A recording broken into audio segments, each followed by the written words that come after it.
Welcome, friends. I'm so glad you're here. Whether you're drifting towards sleep, unwinding after a long day, or simply looking for a quiet companion, you found the right place. Before we begin, I'd love to know where in the world are you listening from. Perhaps you're wrapped in a blanket, sitting by a softly lit window, or resting somewhere under an open sky. Wherever you are, I hope you're warm, comfortable, and ready to wander with me into one of Earth's most profound mysteries, the possibility that our planet itself breathes, thinks, and dreams in ways we are only beginning to understand. If you find peace or curiosity in these gentle stories, please consider liking the video, subscribing to the channel, or sharing it with someone who might need a moment of stillness too. And to those who've already joined along, thank you. The idea emerges slowly, like dawn breaking over ancient mountains. Scientists call it the Gaia hypothesis, the notion that Earth operates as a single, self-regulating system, maintaining conditions suitable for life through countless interconnected processes. James Lovelock first articulated this concept in the 1970s, suggesting that the atmosphere, oceans, land surface, and living organisms function together as one vast, breathing entity. What seems like scientific speculation reveals itself as something far more tangible when examined through deep time. The planet demonstrates behaviors that mirror life itself. Homeostasis, adaptation, response to environmental changes, even a form of metabolism that cycles elements through rock, water, air, and living tissue across geological epochs. Earth maintains its surface temperature within narrow bounds, despite the sun growing 30% brighter over 4 billion years, a feat of thermoregulation that rivals any warm-blooded creature. The planet's atmospheric composition remains remarkably stable. Oxygen levels hovering around 21% for millions of years, neither too little to sufficiate complex life, nor too much to ignite global fires that would consume every forest, grassland, and peat bog on the surface. Carbon cycles through rock, ocean, atmosphere, and living tissue in patterns so precise they suggest intentional orchestration rather than random chemistry. The carbonate-silicate cycle operates like a planetary thermostat, weathering rocks when temperatures rise, locking carbon away in limestone when the atmosphere grows too thick with greenhouse gases. Feedback mechanisms operate across every scale imaginable. Plankton in the oceans release dimethyl sulfide, which seeds cloud formation, which reflects sunlight, which cools the surface, which affects ocean circulation patterns that bring nutrients back to the plankton. Forest fires release stored carbon, but also clear undergrowth, allowing new growth that will absorb even more carbon from the atmosphere. Mountain building exposes fresh rock to weathering, which draws carbon dioxide from the air, while volcanic activity releases it back, creating a balance that has persisted for hundreds of millions of years. These are not mechanical processes, but something resembling planetary reflexes, automatic responses that maintain equilibrium without conscious control. The planet breathes through its oceans. Water evaporates from the surface, carrying heat toward the poles, then condenses and falls as precipitation, releasing that heat and cycling fresh water back to the continents. Ocean currents flow like blood through arteries, carrying warm water poleward along the surface, cold water equatorward in the depths, distributing heat and nutrients and dissolved gases in patterns that regulate both climate and marine ecosystems. The great conveyor belt of thermohaline circulation takes 1,000 years to complete one cycle, like the slowest possible heartbeat, yet it pumps with the regularity of any living organ. Continental positions shift across the surface, like slow thoughts moving through a vast mind. Plate tectonics redistributes landmass. opening and closing ocean basins, raising mountain ranges that alter weather patterns, splitting and merging continents in ways that reshape global circulation of air and water. The Wilson cycle opens and closes ocean basins over hundreds of millions of years. Like the planet breathing in and out through geological time, supercontinents form and break apart with the rhythm of deep sleep, each cycle lasting several 100 million years, each assembly and dispersal triggering mass extinctions followed by explosive radiations of new life forms. Yet mysteries linger in the spaces between certainty and wonder. How does a planet know to maintain such exquisite balance without a central nervous system? What intelligence guides the circulation of elements through geological time? The mechanisms remain partially hidden, distributed across scales from bacterial to continental, operating through feedback loops that span centuries and millennia. No single control center orchestrates these processes, yet they coordinate with precision that suggests awareness, intention, purpose. The planet responds to perturbations like a living system seeking equilibrium, but the nature of that response often defies simple mechanical explanation. Recent research reveals even more startling possibilities. Earth's magnetic field fluctuates in patterns that correlate with climate changes, ice age cycles, and evolutionary transitions. The Schumann resonances, electromagnetic frequencies generated by lightning activity in the space between Earth's surface and ionosphere pulse at the same rate as human brain waves, as if the planet generates its own form of neural activity. Deep crustal processes influence surface biology in ways that suggest information flowing both directions between the living and mineral worlds. Microorganisms alter rock chemistry, while geological processes create new habitats and evolutionary pressures that shape life's development. The ironies accumulate quietly. Earth's most dramatic changes often preserve its essential stability. Mass extinctions clear ecological space for new experiments in living, like a forest fire that prepares soil for fresh growth. Ice ages redistribute nutrients and reset evolutionary pressures, shuffling continental ecosystems but maintaining global biodiversity. Volcanic eruptions release stored carbon just as life begins removing too much from the atmosphere, like a planetary exhale when the system holds its breath too long. Only took 4 billion years to perfect the art of planetary homeostasis. Only a few billion more to develop complex life. Only a few 100 million to create intelligence capable of recognizing its own planetary nature. Like a vast organism learning to regulate its own internal environment. Earth discovered how to breathe steadily through geological time, exhaling carbon dioxide when too cold, inhaling it when too warm, maintaining the delicate chemistry that allows water to flow liquid across most of its surface.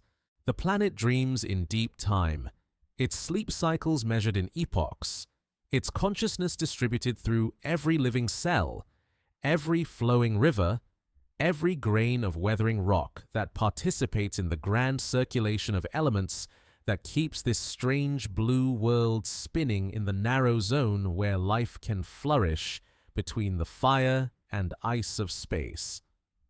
4.6 billion years ago, in a spiral arm of a young galaxy, gravity begins to dream. The solar nebula collapses under its own weight, a vast disk of gas and dust contracting like a slow inhalation that will last 10 million years. Within this swirling cloud, microscopic grains of silicon, iron, and carbon stick together through static electricity and gentle collisions, building the first solid bodies in what will become the inner solar system. Temperature gradients sort materials by their melting points. Metals and rocky minerals condense close to the forming sun, while ice and organic compounds gather in the outer regions where starlight cannot reach. The process resembles cellular division in reverse, matter aggregating rather than splitting, following chemical affinities that mirror the molecular recognition systems found in living cells. Calcium and aluminum cluster into refractory inclusions that will survive unchanged for billions of years, time capsules preserving the solar system's birth chemistry. Iron and nickel droplets form in the hottest regions, their surfaces oxidizing as they cool, creating the first rust in a universe where oxygen still hides locked in silicate minerals and water ice. These early aggregations obey rules that seem almost biological, similar materials seeking each other, building increasingly complex structures through processes that anticipate the self-organization of life itself. Planetesimals grow through gentle accretion at first, dust grains sticking together like snowflakes, then rocky pebbles collecting into boulders, then boulders gathering into kilometer-sized objects with enough gravity to attract more material. The process accelerates as these protoplanetary embryos sweep up debris from their orbital neighborhoods, their growing mass generating stronger gravitational fields that pull in ever larger chunks of the primordial disk. Impacts generate heat, melting surfaces and allowing materials to differentiate by density. Heavy metals sinking toward growing cores, while lighter silicates form primitive mantles and crusts. Within 50 million years, dozens of Mars-sized planetary embryos orbit the young sun, their surfaces molten from the constant bombardment of smaller bodies. Earth forms from the collision and merger of perhaps 20 such embryos, each impact adding mass, heat, and angular momentum to the growing planet. The process resembles the formation of a complex organism from simpler components, different materials integrating into specialized layers that will function together as a coherent system. Iron sinks to form a metallic core that will generate magnetic fields, while lighter silicates rise to create a mantle capable of convection, circulation, and eventually plate tectonics. The planet's first heartbeat emerges from the physics of accretion itself. Each major impact sends shock waves through the growing Earth, compressing materials, generating heat, and triggering chemical reactions that will shape the planet's internal structure. The largest impacts create magma oceans hundreds of kilometers deep, molten rock that circulates like blood through a developing circulatory system. Denser materials differentiate and sink, while lighter compounds rise to the surface, establishing the chemical gradients that will drive geological processes for the next 4 billion years. The planet learns to sort its constituent elements by weight and chemical affinity, organizing itself into concentric shells like the organs of a developing embryo. Yet mysteries emerge even in these earliest stages of planetary development. The timing of differentiation proceeds faster than simple physics would predict, as if Earth somehow coordinates the settling of materials into appropriate layers. Volatile compounds that should have escaped into space during the violent accretion process instead remain trapped in the planet's interior, suggesting mechanisms for retention that operate on planetary scales. The precise balance of radioactive elements that will power Earth's internal heat engine for billions of years seems almost calibrated to maintain geological activity without destroying the planet through excessive volcanism or radioactive decay. The ironies of planetary birth accumulate slowly. Violence creates the conditions for future stability. Each catastrophic impact that melts and reshapes the growing Earth also helps establish the layered structure that will regulate internal heat flow and chemical cycling. The same gravitational forces that trigger runaway accretion also provide the energy needed to melt and differentiate planetary materials, creating the internal organization necessary for long-term geological activity. Only took 50 million years of chaos to establish the basic architecture of a world that will remain dynamically stable for the next 4 billion. Only needed complete melting and reorganization multiple times to create a planet capable of maintaining solid surfaces and liquid oceans. Carbon, that most versatile of elements, begins its long journey through Earth's developing systems during these earliest stages of planetary formation. Primitive chondritic meteorites deliver organic compounds synthesized in interstellar space, while cometary impacts contribute water and additional carbon-bearing molecules. Some carbon dissolves in the molten iron of the forming core, where it will remain sequestered for billions of years, while other carbon compounds begin the first tentative cycles between solid and gaseous phases that will eventually regulate planetary climate. The element that will define life and consciousness starts its residence in this world as simple molecules scattered through cosmic dust, already beginning the slow process of chemical evolution that will culminate in DNA, proteins, and perhaps even thought itself. Like a vast heart learning its rhythm, Earth establishes the basic circulation patterns that will govern its behavior throughout geological time. Heat generated by accretion and radioactive decay creates the first convection currents in the molten mantle, setting up the circulation patterns that will drive plate tectonics and volcanic activity. The planet's rotation, inherited from the angular momentum of countless small impacts, establishes the Coriolis forces that will shape atmospheric and oceanic circulation.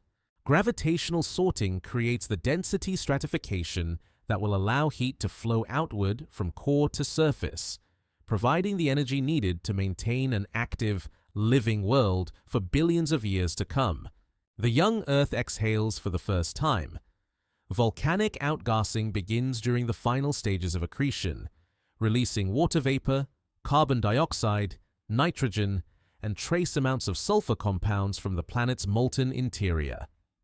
These first atmospheric components rise from countless impact craters and volcanic vents, creating a primitive atmosphere that bears no resemblance to the oxygen-rich envelope that will later sustain complex life. The process resembles the first breath of a newborn, expelled from lungs that have never known air, carrying with it the chemical signature of the planet's internal composition and the promise of future metabolic processes. Water vapor condenses and falls as the first rain, beginning the hydrological cycle that will regulate Earth's surface temperature and transport dissolved minerals across the growing continents. The primitive atmosphere contains no free oxygen, instead dominated by carbon dioxide concentrations that would prove lethal to most modern life forms. Methane seeps from volcanic vents and impact sites, creating a greenhouse effect that keeps surface temperatures warm enough for liquid water despite the young sun's reduced luminosity. These early atmospheric conditions establish the reducing chemistry that will characterize Earth's first 2 billion years, setting the stage for the emergence of anaerobic life forms that will fundamentally alter planetary composition. The planet develops its first primitive metabolism through the circulation of volatile compounds between interior and surface, carbon cycles between the atmosphere and dissolving in the early oceans, where it begins forming the first carbonate minerals. Nitrogen, largely inert in the oxygen-free atmosphere, accumulates as the dominant atmospheric gas, providing the pressure needed to keep water liquid across a wide range of temperatures. Sulfur compounds create the first chemical gradients that will power primitive metabolic processes, establishing redox couples that store and release energy in patterns that anticipate biological chemistry. Chemical weathering begins as soon as solid rock surfaces cool enough to remain stable in contact with water. The first silicate minerals react with carbonic acid formed by carbon dioxide dissolving in rainwater, releasing cations that will become essential nutrients for future life. This weathering process consumes atmospheric carbon dioxide, providing Earth's first mechanism for regulating greenhouse gas concentrations. The rate of weathering depends on temperature, creating a negative feedback loop that stabilizes climate when temperatures rise. Weathering accelerates and removes more carbon dioxide from the atmosphere, cooling the planet. While cooler temperatures slow weathering and allow carbon dioxide to accumulate, warming the surface again. Hydrothermal circulation establishes the first long-distance transport of chemical energy across the planet's surface. Seawater infiltrates the hot oceanic crust, becomes heated and chemically altered, then returns to the surface carrying dissolved metals, sulfides, and reduced compounds that will fuel the first chemosynthetic ecosystems. These hydrothermal systems create the sharp chemical gradients between hot, reducing fluids, and cold, oxidizing seawater that many scientists believe provided the energy source for life's origin. The circulation patterns resemble blood flowing through capillaries, distributing chemical resources and removing waste products from the planet's metabolic processes. The early oceans become vast chemical reactors where dissolved minerals concentrate and precipitate in response to changing temperature, pH, and chemical composition. Iron dissolves readily in the oxygen-free water, creating the reducing conditions that will allow banded iron formations to accumulate over the next billion years. Phosphorus, essential for all known life, begins concentrating in sediments and minerals that will provide the raw materials for future biological molecules. The ocean chemistry resembles the internal fluids of living cells, with carefully regulated concentrations of salts, metals, and organic compounds that maintain the chemical stability necessary for complex molecular interactions. Yet, mysteries surround these early chemical processes that seem almost too perfectly coordinated for random geochemistry. The concentrations of essential elements in seawater remain within narrow ranges that appear optimal for supporting life, as if the planet somehow anticipates the requirements of organisms that have not yet evolved. The pH of the early oceans stabilizes near neutral values despite massive inputs of acidic volcanic gases, suggesting buffering mechanisms that operate on global scales. The isotopic composition of carbon, sulfur, and nitrogen in ancient rocks records chemical fractionation patterns that resemble biological processes occurring millions of years before the first confirmed fossils. Tidal forces from the young moon, orbiting much closer than today, create the first rhythmic mixing of shallow seas and tidal pools. These alternating wet and dry cycles concentrate organic molecules and provide the energy gradients that may have driven the first self-replicating chemical systems. The moon's gravitational pull also generates massive tidal heating in the early Earth, providing additional energy for chemical reactions and helping maintain the high temperatures needed to keep the planet's interior molten and geologically active. This celestial partnership establishes the first external pacemaker for Earth's developing metabolism, synchronizing chemical processes with astronomical rhythms that will influence biological evolution for billions of years to come. The ironies of early planetary chemistry accumulate quietly in the geological record. The most toxic atmospheric conditions for modern life create the reducing environment necessary for the origin of life itself. Volcanic outgassing that would devastate current ecosystems provides the raw materials for the first organic synthesis reactions. The absence of oxygen, now essential for complex metabolism, allows iron and other metals to remain dissolved in seawater where they can participate in the chemical reactions that will eventually lead to photosynthesis and oxygen production. Only took a few 100 million years of poisonous atmospheric chemistry to establish the conditions for life's emergence. Like a planetary circulatory system learning to transport nutrients and remove waste products, Earth develops its first global chemical cycles that will persist throughout geological time. Elements begin their long journeys between rock, water, air, and eventually living tissue, establishing the circulation patterns that will maintain chemical disequilibrium and provide the energy gradients necessary for life's metabolism. The planet discovers how to breathe chemically, cycling carbon between atmospheric, oceanic, and crustal reservoirs in response to changing temperature and pressure conditions that anticipate the complex biogeochemical cycles that will define the living Earth. 50 million years after Earth's formation, a Mars-sized object named Theia approaches through the inner solar system, following an orbital path that will intersect with the young planet in what may be the most consequential collision in Earth's history.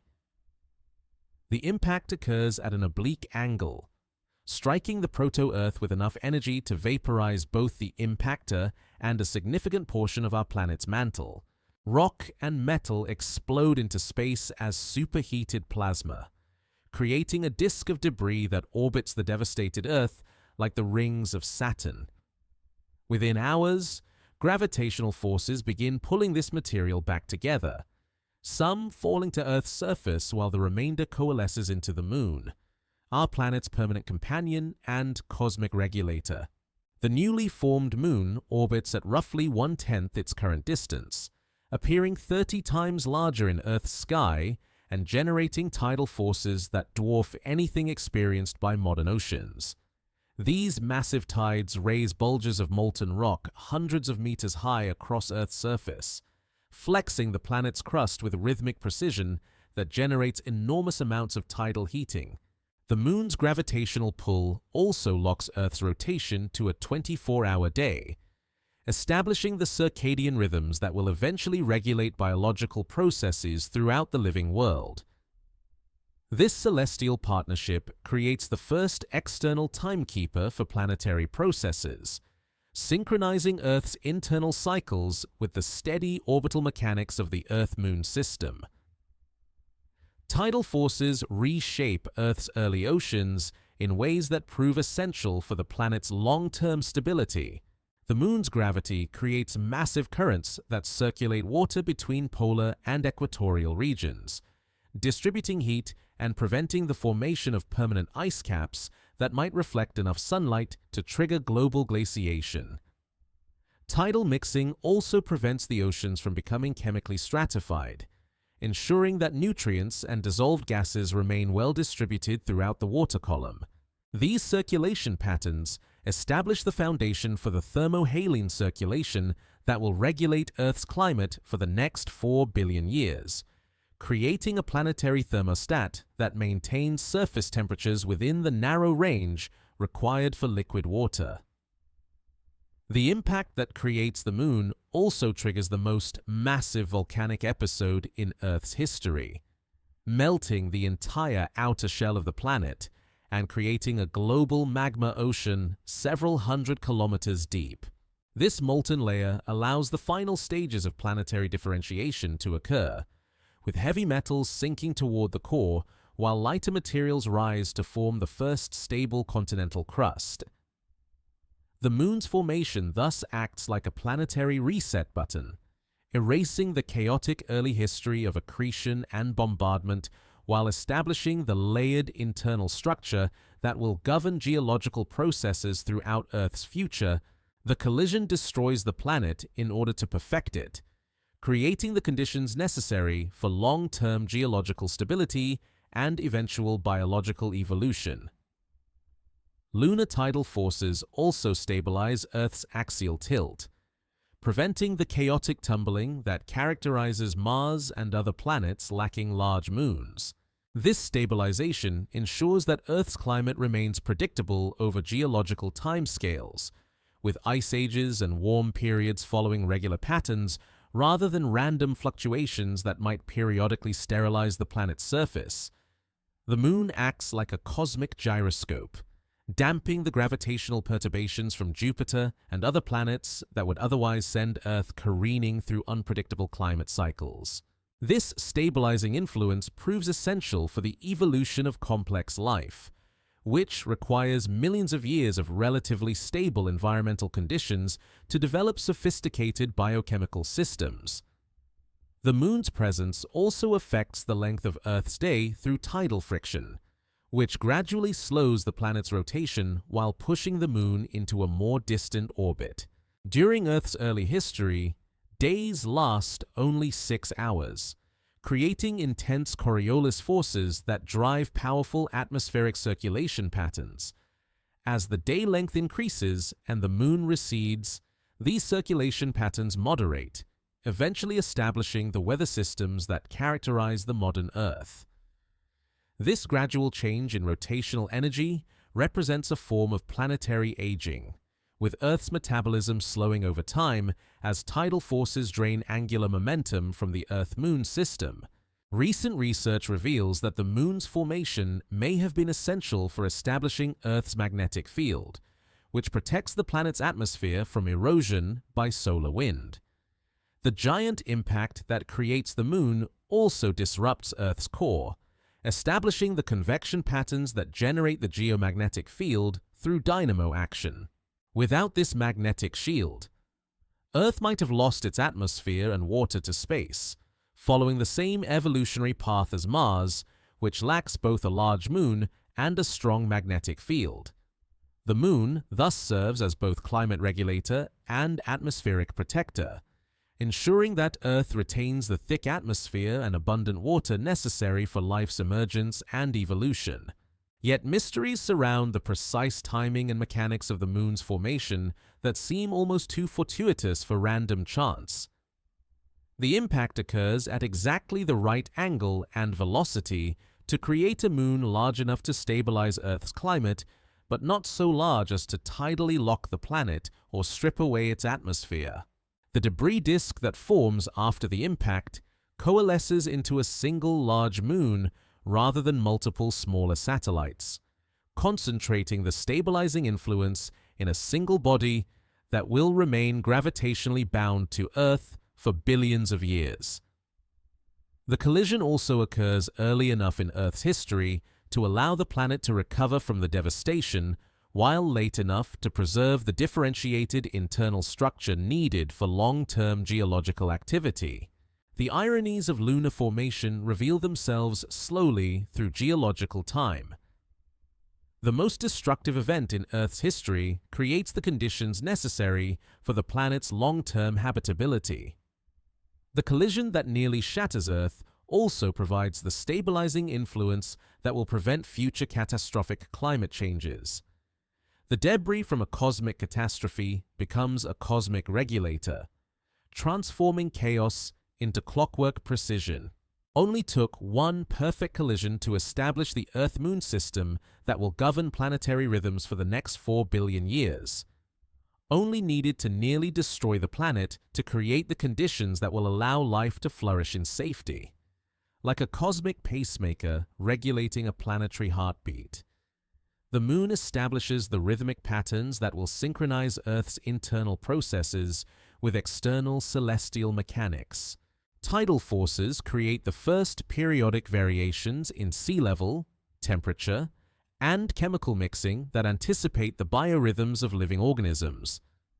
The monthly lunar cycle provides a timekeeper that will eventually regulate reproduction, migration, and behavioral patterns throughout the biosphere, connecting life's internal clocks to the grand celestial mechanics that govern planetary motion through space. Between 4.1 and 3.8 billion years ago, the solar system convulses with a second wave of cosmic violence known as the Late Heavy Bombardment. Comets and asteroids rain down on the inner planets with devastating frequency, triggered by orbital resonances as Jupiter and Saturn migrate into their current positions.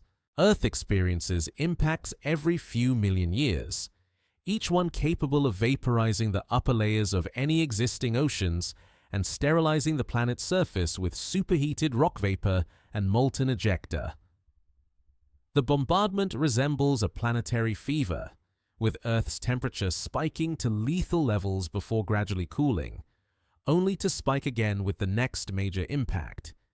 These impacts deliver both destruction and essential raw materials for life's eventual emergence. Water arrives frozen in cometary nuclei that sublime into vapor upon impact, then condense as the planet cools, gradually building the volume of Earth's oceans beyond what volcanic outgassing alone could provide.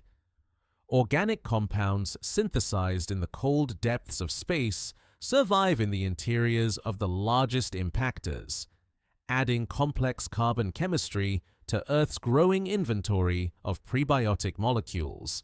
Iron and nickel from metallic asteroids contribute to the planet's magnetic field strength, while phosphorus from rare meteorite types accumulates in impact crater lakes where it will become available for the first biological molecules. Each major impact triggers massive reorganization of Earth's crustal systems, melting existing rock formations and creating new mineral assemblages that would be impossible under normal geological conditions. Shock metamorphism produces unusual crystal structures and chemical compounds that persist as signatures of these ancient catastrophes, preserved in some of the oldest rocks on Earth.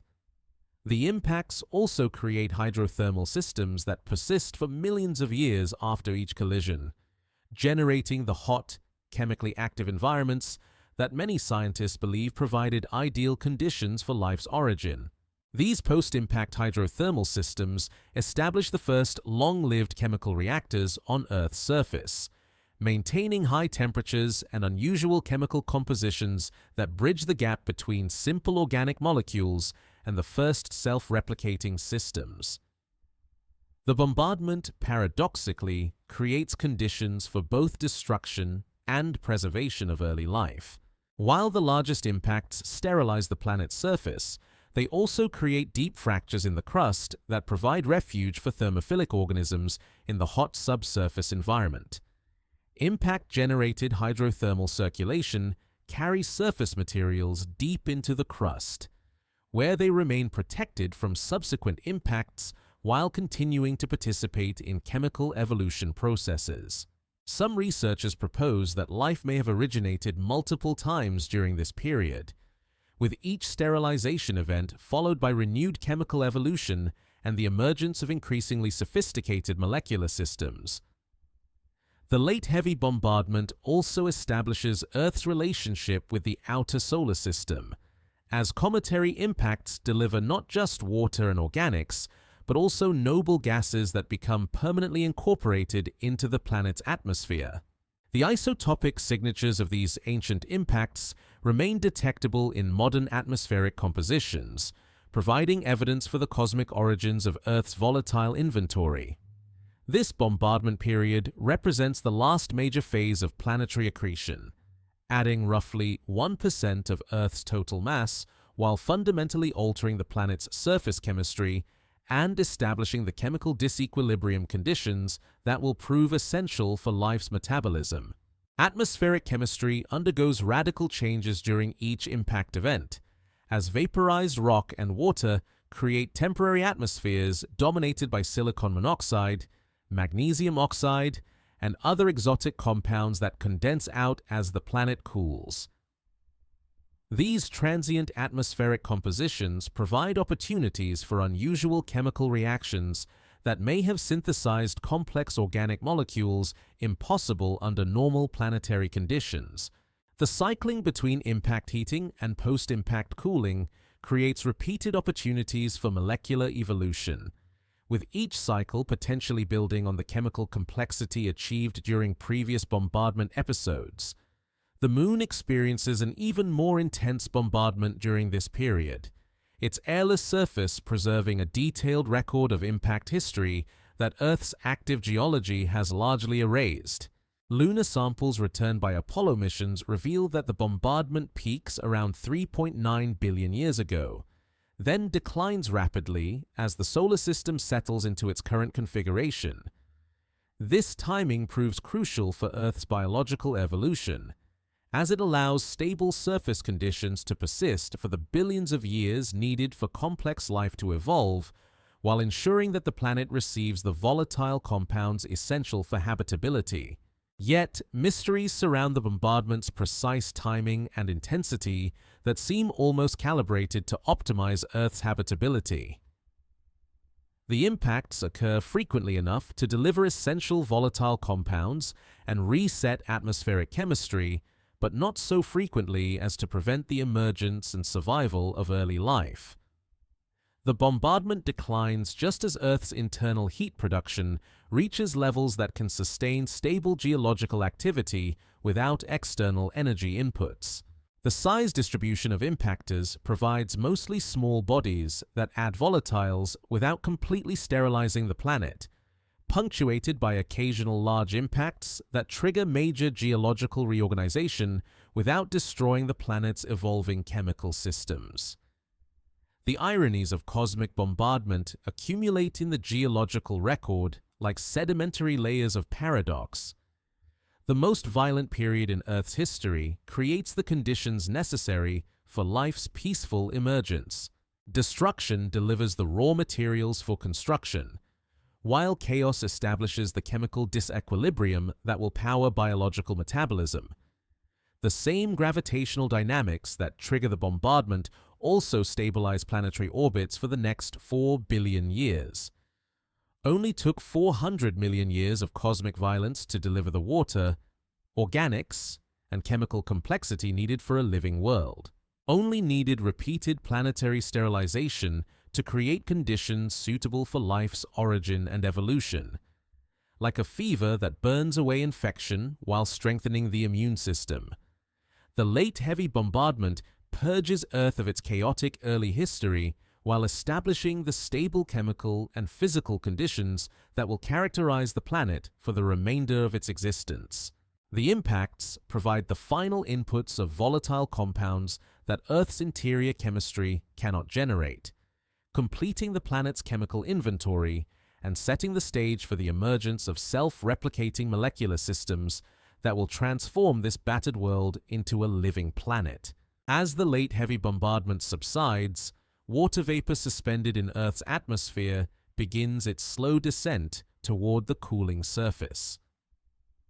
The first raindrops fall onto naked basalt, hissing into steam that rises back into the thick, gray skies before condensing again in an endless cycle of evaporation and precipitation. This primordial rain continues for millions of years, each storm washing dissolved minerals from the volcanic landscape into growing puddles that merge into lakes, then inland seas, and finally into the first true oceans. The hydrological cycle establishes itself as Earth's primary circulatory system, distributing heat, chemicals, and energy across the planet's surface with the steady persistence of a planetary bloodstream.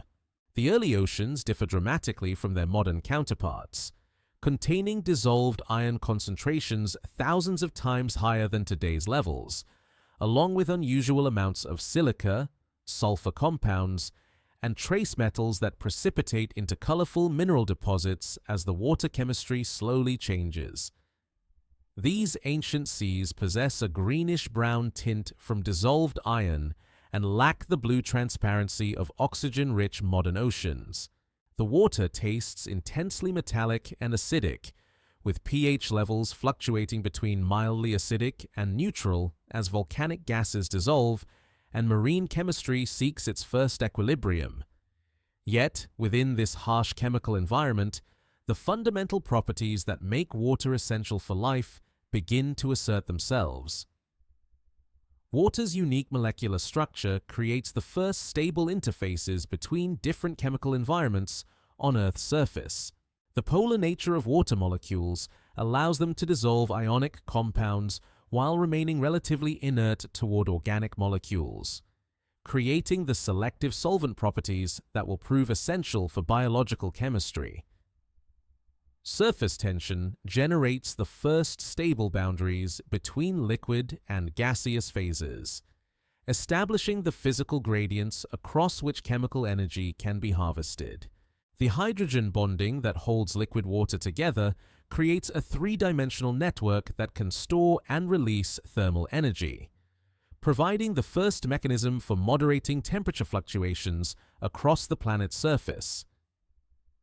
Ocean circulation begins as soon as significant bodies of water accumulate, driven by temperature differences between equatorial and polar regions and by the massive tidal forces generated by the young moon's proximity. These early circulation patterns established the first global transport mechanisms for dissolved nutrients, waste products, and chemical energy sources. Warm surface currents carry dissolved minerals from tropical regions toward the poles, while cold, deep currents return processed seawater toward the equator, creating the first planetary-scale mixing processes that prevent chemical stagnation and maintain the dynamic disequilibrium conditions essential for complex chemical evolution. The oceans also serve as Earth's primary heat reservoir, storing thermal energy from volcanic activity and solar radiation, then releasing it gradually to moderate surface temperature fluctuations. This thermal buffering capacity prevents the extreme temperature swings that characterize airless bodies like the Moon, maintaining conditions suitable for liquid water across most of the planet's surface despite variations in solar heating and volcanic activity. The oceans begin functioning as a planetary thermostat, absorbing excess heat during warm periods and releasing stored thermal energy during cool intervals, establishing the climate stability that will prove essential for life's eventual emergence and evolution. Hydrothermal vents begin operating on the ocean floor wherever seawater encounters hot volcanic rock, creating the first localized environments where reducing and oxidizing chemical conditions meet in sharp gradients. These underwater hot springs discharge fluids rich in hydrogen sulfide, methane, and dissolved metals into the cold, oxidizing seawater, generating the chemical disequilibrium conditions that can power sophisticated metabolic processes. The mineral deposits that precipitate around these vents create complex three-dimensional structures with enormous surface areas and countless microenvironments where different chemical reactions can proceed simultaneously, establishing the first natural laboratories for prebiotic chemical evolution. Tidal pools form wherever ocean water encounters land masses, creating the first environments where aquatic and terrestrial chemical processes interact. The daily cycle of wetting and drying concentrates dissolved organic molecules while providing periodic energy inputs through evaporation and thermal cycling. These marginal environments experience the most extreme chemical gradients on Earth's surface, with rapid changes in temperature, salinity, and chemical composition that may have provided the selective pressures needed to drive the evolution of increasingly sophisticated molecular systems towards self-replication and metabolism. Yet, mysteries surround the precise chemical composition and circulation patterns of Earth's earliest oceans that seem almost optimized for supporting complex chemistry. The salinity levels stabilize near concentrations that maximize the solubility of essential biological elements while preventing the precipitation of toxic compounds that would interfere with organic synthesis reactions. Ocean pH remains close to neutral despite massive inputs of acidic volcanic gases, suggesting buffering mechanisms that operate on global scales. The residence times of different elements in seawater appear calibrated to provide optimal concentrations for the chemistry of life that has not yet evolved. The formation of the first stable continental masses provides shorelines where ocean and atmosphere interact most intensively, creating the dynamic boundary zones where many scientists believe life may have originated. These coastal environments experience the full range of Earth's chemical and physical conditions, from the reducing chemistry of volcanic hot springs to the oxidizing conditions of sunlit shallow seas. Wave action and tidal mixing ensure that organic molecules synthesized in one environment quickly spread to others, facilitating the chemical networking that may have been essential for the emergence of self-sustaining molecular ecosystems. The ironies of oceanic formation accumulate slowly in sedimentary deposits that record Earth's earliest chemical history. The most essential fluid for life forms under conditions that would prove toxic to most modern organisms. The same iron-rich chemistry that colors the early oceans an alien green provides the reducing conditions necessary for organic synthesis and early metabolism. The absence of oxygen that prevents modern marine life from surviving also prevents the oxidative decay that would destroy delicate organic molecules before they can evolve into living systems. Only took a few 100 million years of metallic seas to establish the aquatic medium that will support life for the next 4 billion years. Like a vast womb filling with the amniotic fluid that will nurture Earth's first living cells.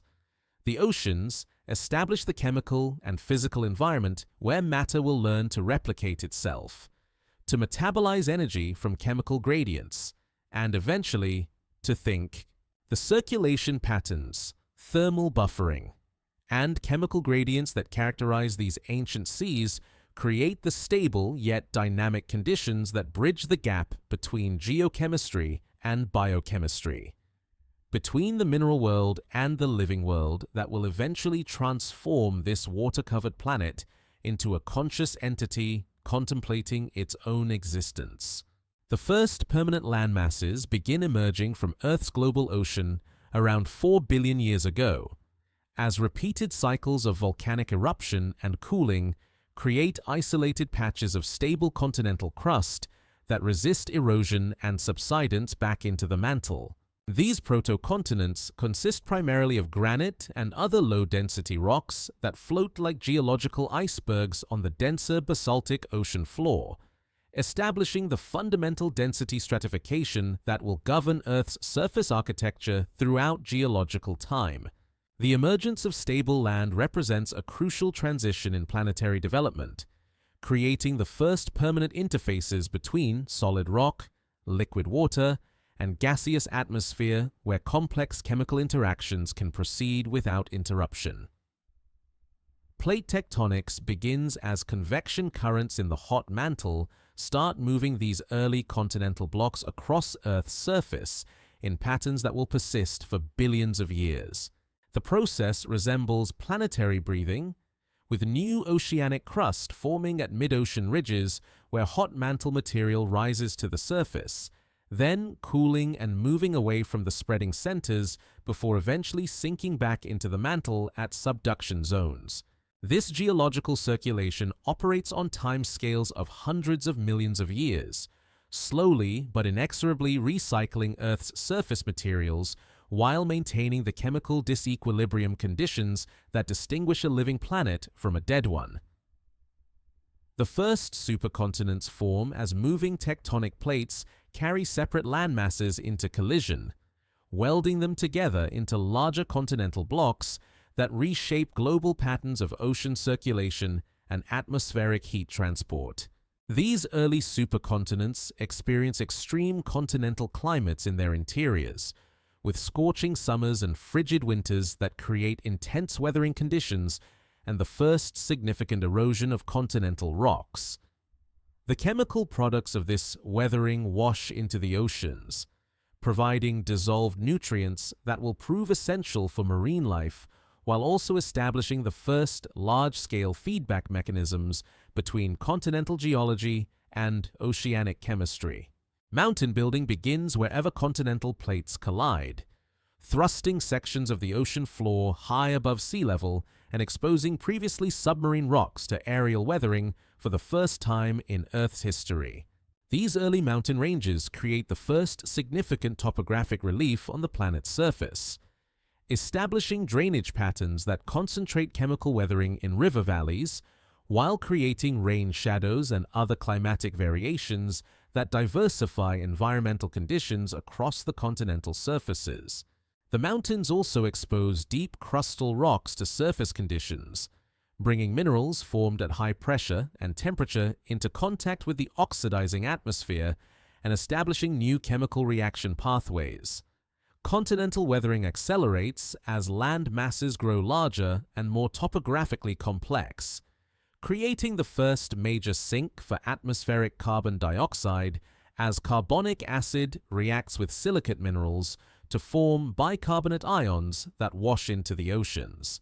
This weathering process establishes Earth's first long-term climate regulation mechanism, since the rate of chemical weathering increases with temperature, creating a negative feedback loop that stabilizes global climate over geological timescales. When atmospheric carbon dioxide concentrations rise and warm the planet, weathering accelerates and removes more carbon dioxide from the atmosphere, while cooler temperatures slow weathering and allow carbon dioxide to accumulate again. The Wilson cycle begins operating as supercontinents form and break apart over periods of several 100 million years, opening and closing ocean basins in patterns that redistribute heat and moisture across the planet's surface. Each cycle of supercontinent assembly concentrates most of Earth's landmass in one hemisphere, creating extreme seasonal variations and intense continental climates that stress any emerging biological systems. The subsequent breakup of each supercontinent disperses the land masses and moderates global climate, creating more equitable temperature and moisture distributions that facilitate biological diversification and evolution. Sedimentary rocks begin accumulating in shallow seas surrounding the early continents, preserving the first detailed records of Earth's surface chemistry and environmental conditions.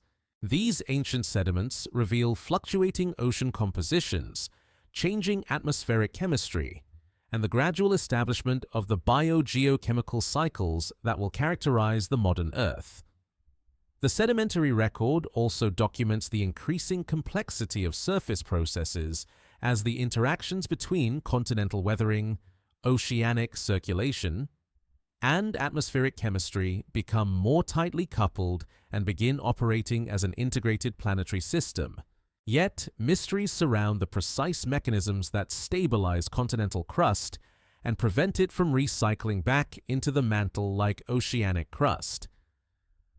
The low density and high silica content of continental rocks provide part of the explanation, but the formation of stable continental cores requires unusual geological processes that concentrate incompatible elements and create chemically distinct crustal compositions.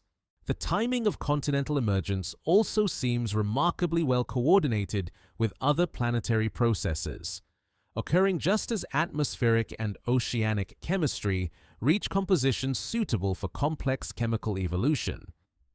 Cratons begin forming as the oldest continental nuclei, composed of rocks that will remain stable for billions of years, while younger continental margins continue to grow through accretion of volcanic arcs and sedimentary deposits.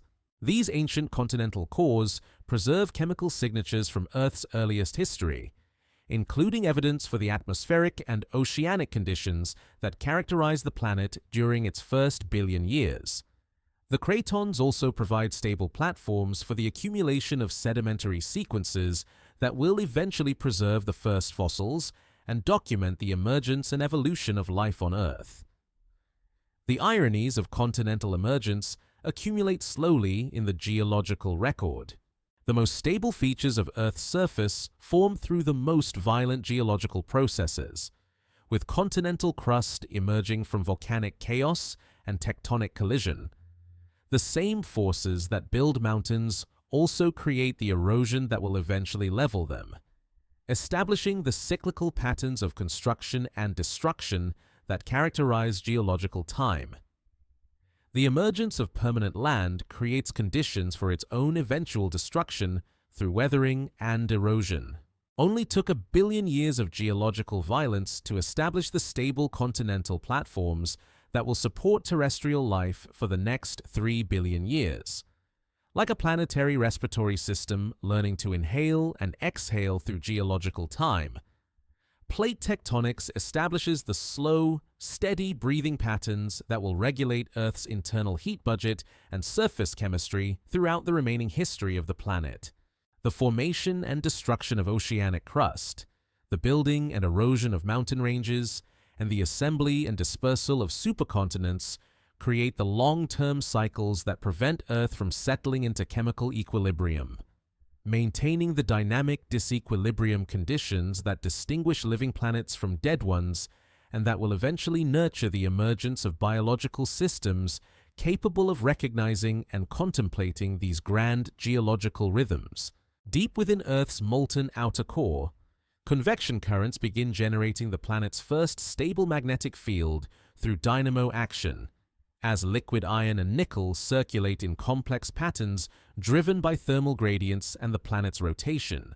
The magnetic field lines emerge from the south magnetic pole, curve through space around the planet, and converge again at the north magnetic pole, creating an invisible shield that deflects charged particles from the solar wind away from Earth's atmosphere. This geomagnetic field represents Earth's first immune system, protecting the delicate atmospheric chemistry that will prove essential for life's emergence and evolution from the constant bombardment of cosmic radiation and solar storms. The early magnetic field fluctuates wildly in strength and orientation as Earth's core convection patterns establish their long-term stability, with magnetic reversals occurring perhaps every few thousand years during the planet's first billion years. These frequent polarity reversals leave their signatures in cooling volcanic rocks, which preserve the orientation of magnetic field lines at the time of their formation, like frozen compasses pointing toward ancient magnetic poles. The paleomagnetic record reveals that Earth's magnetic field strength has varied by factors of 10 throughout geological history, with periods of intense field strength or alternating with intervals of magnetic weakness that may have allowed increased cosmic radiation to reach the planet's surface. Solar wind interactions with Earth's magnetosphere create the first examples of planetary-scale electromagnetic phenomena, as charged particles from the Sun become trapped in radiation belts that encircle the planet like invisible donuts of high-energy plasma. These radiation belts concentrate cosmic ray particles and accelerate them to enormous energies, creating a hazardous environment for any hypothetical space travelers while simultaneously protecting the planet's surface from direct exposure to solar storms and galactic cosmic rays. The magnetosphere deflects most solar wind particles around the planet, but some leak through at the magnetic poles, creating the auroral displays that illuminate Earth's high-latitude skies with ghostly green and red luminescence. The magnetic field also influences atmospheric chemistry by controlling which charged particles can penetrate to the upper atmosphere and trigger ionization reactions that alter the abundance of trace gases. Cosmic rays that penetrate the magnetosphere create showers of secondary particles that ionize atmospheric molecules, potentially catalyzing chemical reactions that might not occur under normal conditions. These radiation-induced chemical processes may have played important roles in the synthesis of complex organic molecules in Earth's early atmosphere, providing additional pathways for prebiotic chemistry beyond the thermal and photochemical reactions that operate in the absence of ionizing radiation. Magnetic field interactions with the ionosphere established the first global electromagnetic resonances in the space between Earth's surface and the electrically conducting upper atmosphere.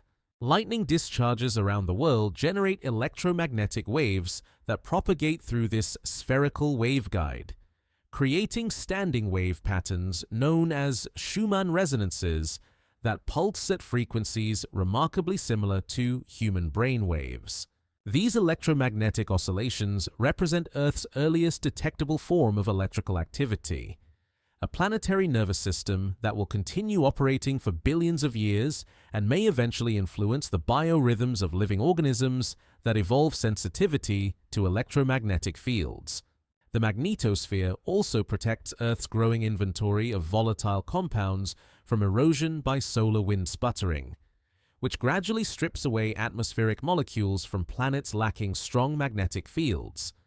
Mars, which lost its global magnetic field early in its history, subsequently lost most of its atmosphere and water to space, leaving behind a cold, dry world unsuitable for complex life. Venus, despite retaining a thick atmosphere, lacks a magnetic field and experiences atmospheric erosion that may have contributed to its extreme greenhouse climate.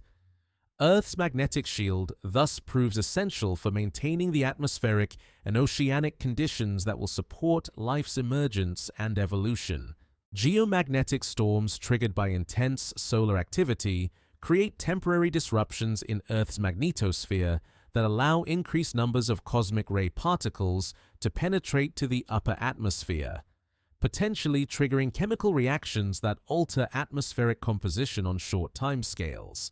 These storm events also generate powerful electric currents in the upper atmosphere and at Earth's surface, creating electromagnetic pulses that might have provided energy sources for prebiotic chemistry or early biological systems. The complex interplay between solar activity and Earth's magnetic field establishes some of the first connections between terrestrial processes and astronomical phenomena, linking planetary evolution to the broader cosmic environment. Yet, mysteries surround the precise mechanisms that generate and maintain Earth's magnetic field over billions of years, without the dynamo process gradually weakening and dying out like those of smaller planets. The energy requirements for sustaining geomagnetic field generation appear to exceed what thermal convection alone can provide, suggesting that additional energy sources, such as chemical differentiation or radioactive decay in the core, may contribute to dynamo action. The field's ability to reverse polarity while maintaining overall strength also defies simple theoretical models, indicating complex feedback mechanisms in core convection that remain poorly understood. Recent research suggests that Earth's magnetic field strength correlates with biological extinction events, climate changes, and atmospheric chemistry fluctuations in ways that imply direct connections between core dynamics and surface processes. Periods of magnetic field weakness appear to coincide with elevated cosmic ray fluxes that may trigger cloud formation, climate cooling, and increased mutation rates in early life forms. The magnetic field thus functions not just as a protective shield, but as an active participant in Earth's integrated environmental system, linking deep interior processes to atmospheric chemistry and eventually to biological evolution. The ironies of magnetic field formation accumulate slowly in the paleomagnetic record preserved in ancient rocks. The same internal heat that powers volcanic destruction also generates the magnetic protection that preserves atmospheric stability. The chaotic convection patterns that create frequent magnetic reversals also maintain the dynamo action that shields Earth from cosmic sterilization. The electromagnetic phenomena that would prove lethal to electronic technology also create the protective envelope that allows complex chemistry to proceed in safety. Only took a few 100 million years of magnetic chaos to establish the electromagnetic shield that will protect Earth's evolving biosphere for the next 4 billion years. Like a planetary immune system learning to recognize and repel cosmic pathogens, Earth's magnetosphere establishes the electromagnetic boundaries that distinguish the protected space around our planet from the hostile radiation environment of interplanetary space. The magnetic field creates Earth's first permanent extension into the surrounding cosmos, reaching tens of thousands of kilometers into space and carving out a safe haven where delicate atmospheric and oceanic chemistry can proceed without constant disruption from solar storms and galactic cosmic rays. In the warm, mineral-rich waters surrounding underwater volcanic vents, carbon chemistry begins experimenting with self-organization on a scale unprecedented in Earth's 4 billion-year history. Simple organic molecules dissolved in the primordial oceans start forming more complex associations, driven by the chemical energy gradients between hot, reducing fluids emerging from the seafloor and the cold, mildly oxidizing seawater that surrounds them. These molecular aggregations represent Earth's first tentative steps toward creating information processing systems capable of responding to environmental changes, storing chemical memories, and eventually reproducing themselves with the fidelity needed to support evolutionary processes.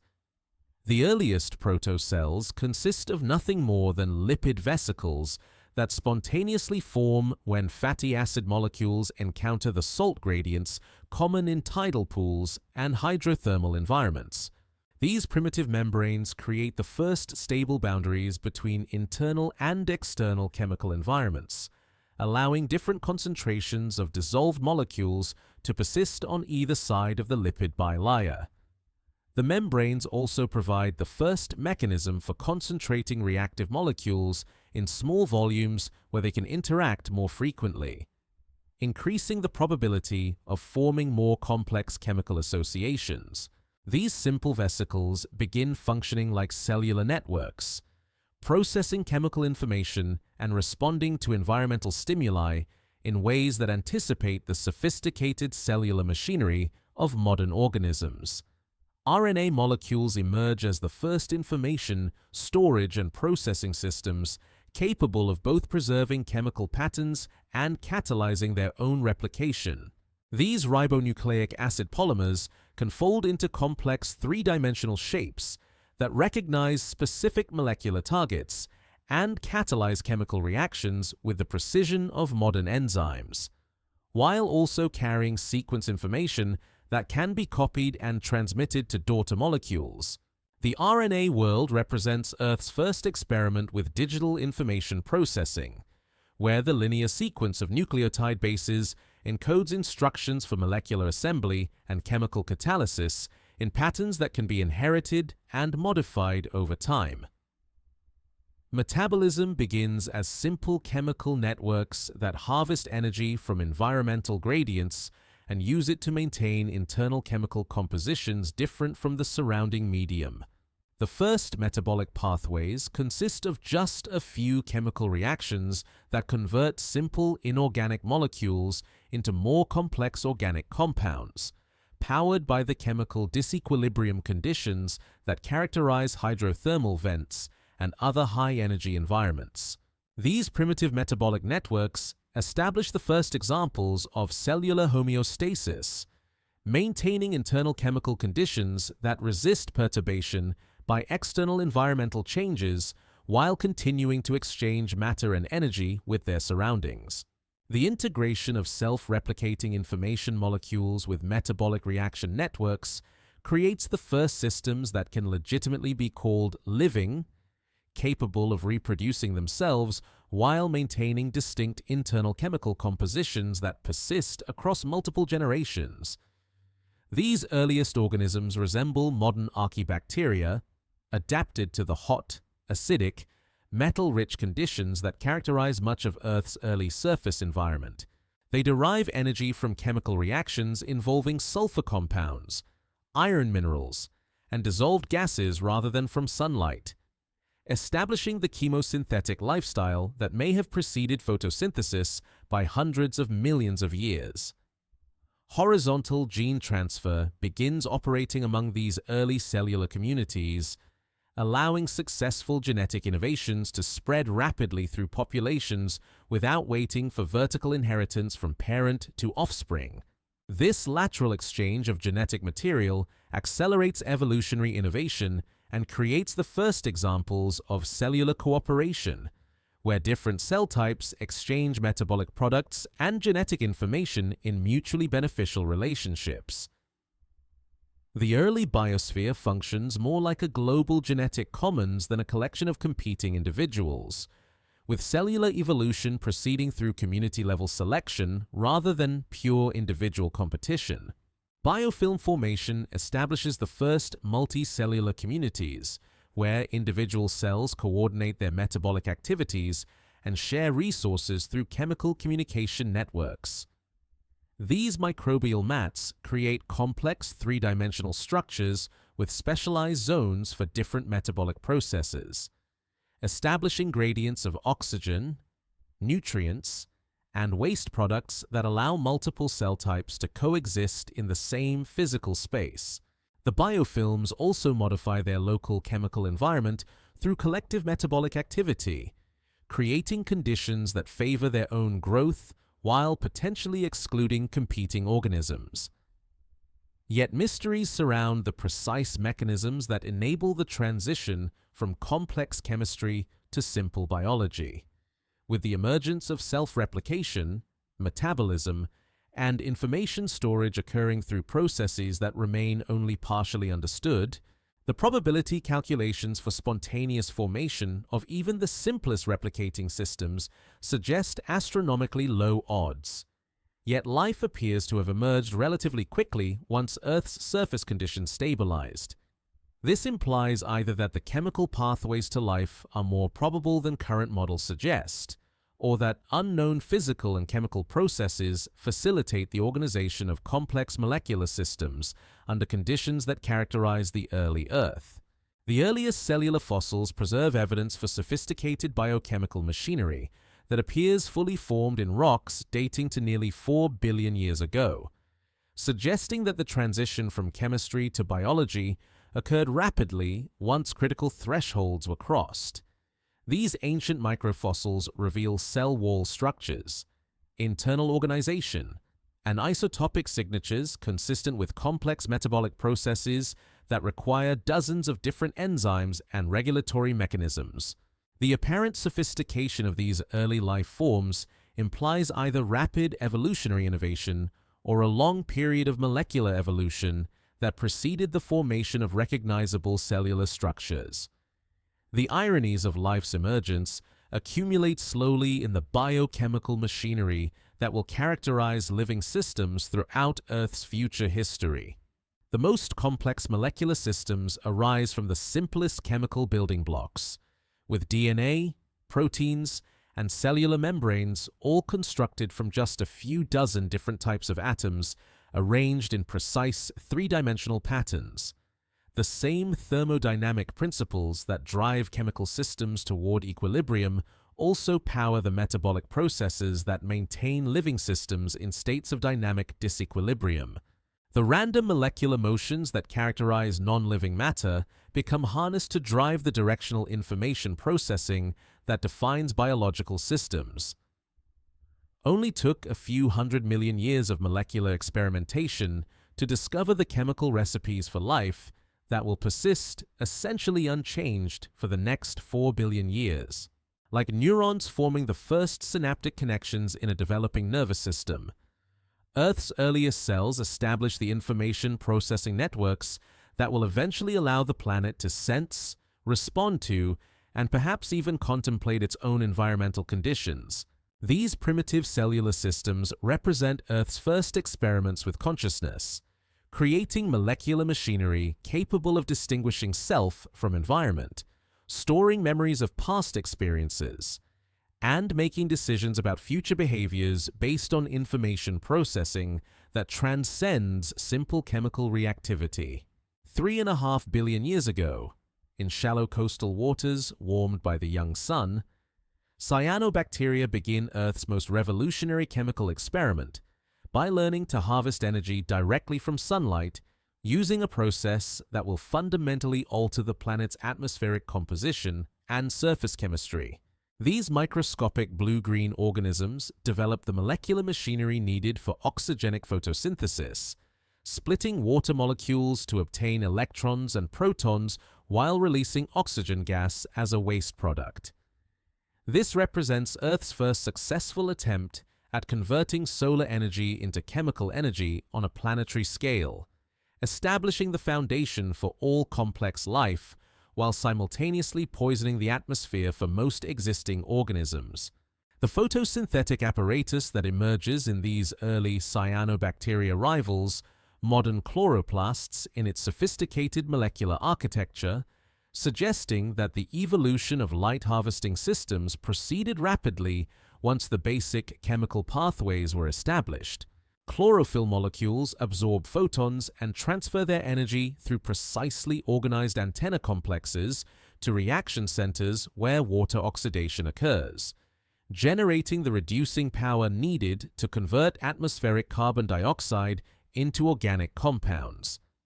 This molecular machinery operates with quantum mechanical efficiency that approaches theoretical limits, harvesting solar energy with a precision that engineers struggle to match in artificial photovoltaic systems. Photosynthesis begins transforming Earth's carbon cycle by removing carbon dioxide from the atmosphere and incorporating it into organic molecules that can be stored in sedimentary deposits for millions of years.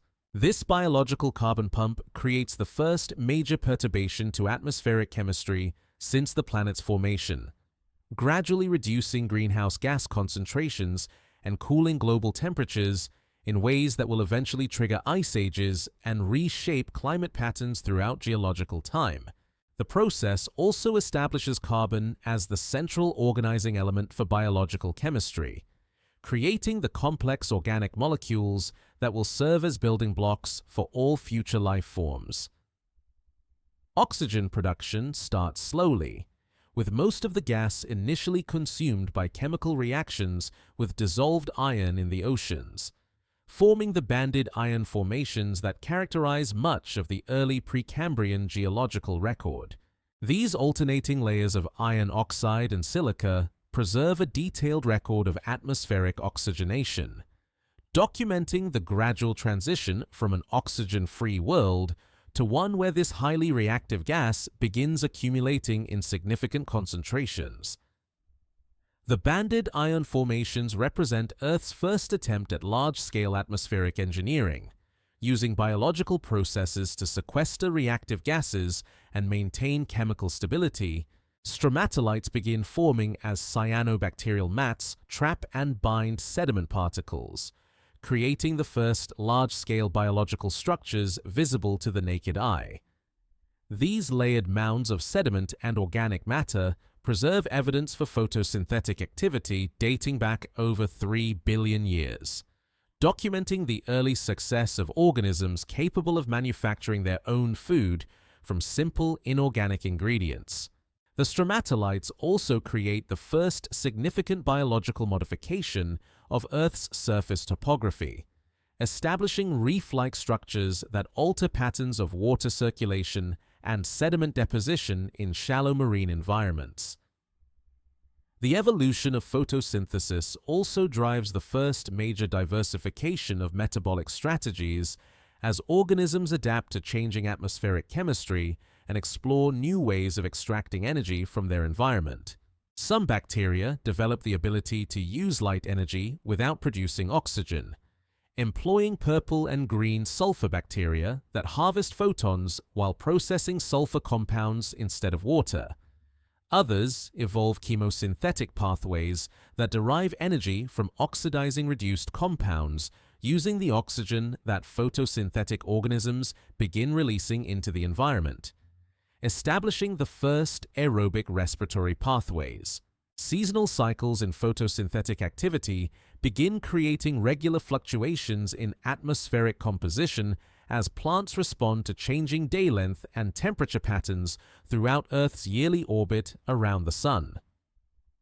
These biological rhythms establish some of the first connections between astronomical cycles and planetary chemistry, linking Earth's atmospheric composition to the celestial mechanics that govern seasonal variations in solar heating.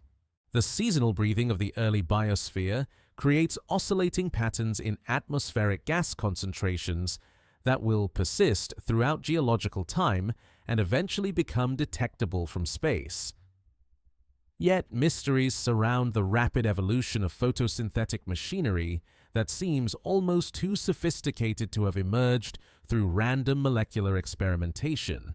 The quantum mechanical processes that govern energy transfer in photosynthetic reaction centers operate with efficiencies that suggest optimization through billions of years of evolution. Yet they appear in organisms that lived only a few 100 million years after life's initial emergence. This implies either remarkably rapid evolutionary innovation or the operation of physical principles that facilitate the organization of complex molecular systems under conditions that characterized the early Earth. The Great Oxygenation Event begins building toward its climax as photosynthetic oxygen production finally exceeds the capacity of iron and other reduced compounds to consume the gas, allowing free oxygen to begin accumulating in the atmosphere for the first time in Earth's history. This atmospheric transition represents one of the most dramatic chemical changes in planetary history, comparable to the formation of the oceans or the emergence of life itself. The rising oxygen levels will trigger mass extinctions among anaerobic organisms while creating new opportunities for aerobic metabolism and the evolution of complex multicellular life. Global climate cooling accompanies the atmospheric oxygenation, as carbon dioxide removal by photosynthesis reduces greenhouse warming and allows ice sheets to begin forming at high latitudes. The combination of reduced atmospheric carbon dioxide and increased oxygen concentrations creates a fundamentally different planetary environment that will persist for the remainder of Earth's history, establishing the atmospheric chemistry that makes complex multicellular life possible while simultaneously creating the climatic instability that will drive evolutionary innovation through ice ages and warm periods. The ironies of photosynthetic evolution accumulate slowly in the geological record that documents Earth's atmospheric transformation. The organisms that learn to eat sunlight also learn to poison their own environment with oxygen waste that proves lethal to most existing life forms. The same process that removes atmospheric carbon dioxide and cools the planet also provides the organic matter that will fuel all future ecosystems and support the evolution of complex life. The waste product of photosynthesis becomes the essential ingredient for aerobic respiration that will power the metabolism of advanced organisms. Only took 1 billion years of solar-powered chemistry to establish the atmospheric composition that will support complex life for the next 2 billion years, like a planetary digestive system learning to process sunlight and atmospheric gases into the chemical building blocks of life. Photosynthesis establishes Earth's primary mechanism for converting external energy inputs into the organic molecules that will fuel all future biological activity.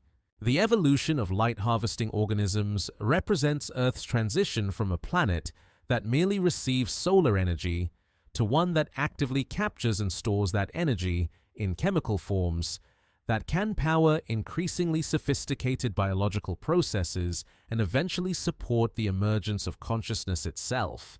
2.5 billion years ago, Earth enters its most severe environmental crisis as oxygen concentrations in the atmosphere reach levels toxic to most existing life forms, triggering the first mass extinction in planetary history. The Great Oxygenation Event unfolds over hundreds of millions of years as photosynthetic cyanobacteria continue pumping oxygen into an atmosphere adapted for anaerobic chemistry, fundamentally altering the chemical basis of life on Earth. This transition resembles a planetary metabolism switching from anaerobic to aerobic chemistry, with all the physiological stress and systemic reorganization that such a transformation would entail in any living organism.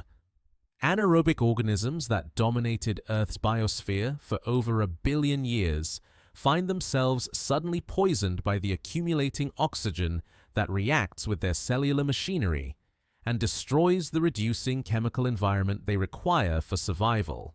Methane-producing archaea, sulfur-reducing bacteria, and other anaerobic life forms retreat to oxygen-free refugia in deep ocean sediments, underground aquifers, and other isolated environments where they can maintain their ancient metabolic pathways. This biological catastrophe eliminates perhaps 90% of existing species while clearing ecological space for new forms of life adapted to oxidizing atmospheric conditions. The chemical signatures of this atmospheric transformation preserve themselves in sedimentary rocks that record the gradual disappearance of minerals that can only form under oxygen-free conditions.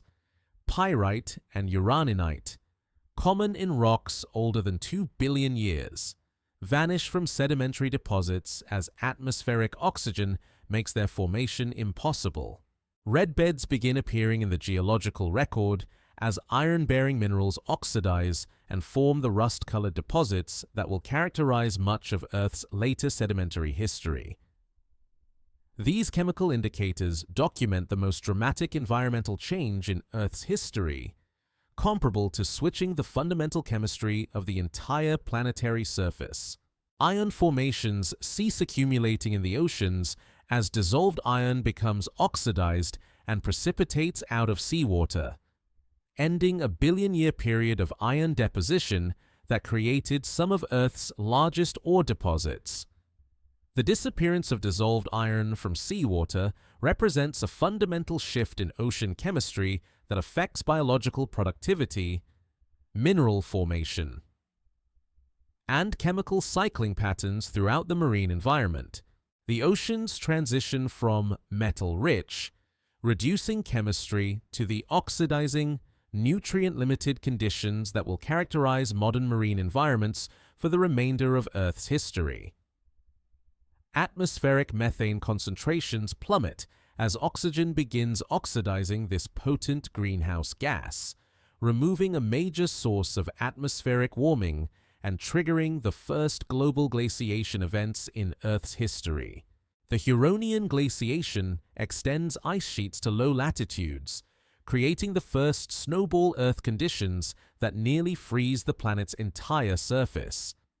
These extreme glaciation events result directly from the biological modification of atmospheric chemistry, demonstrating for the first time how life can alter planetary climate on a scale that affects global habitability and environmental stability.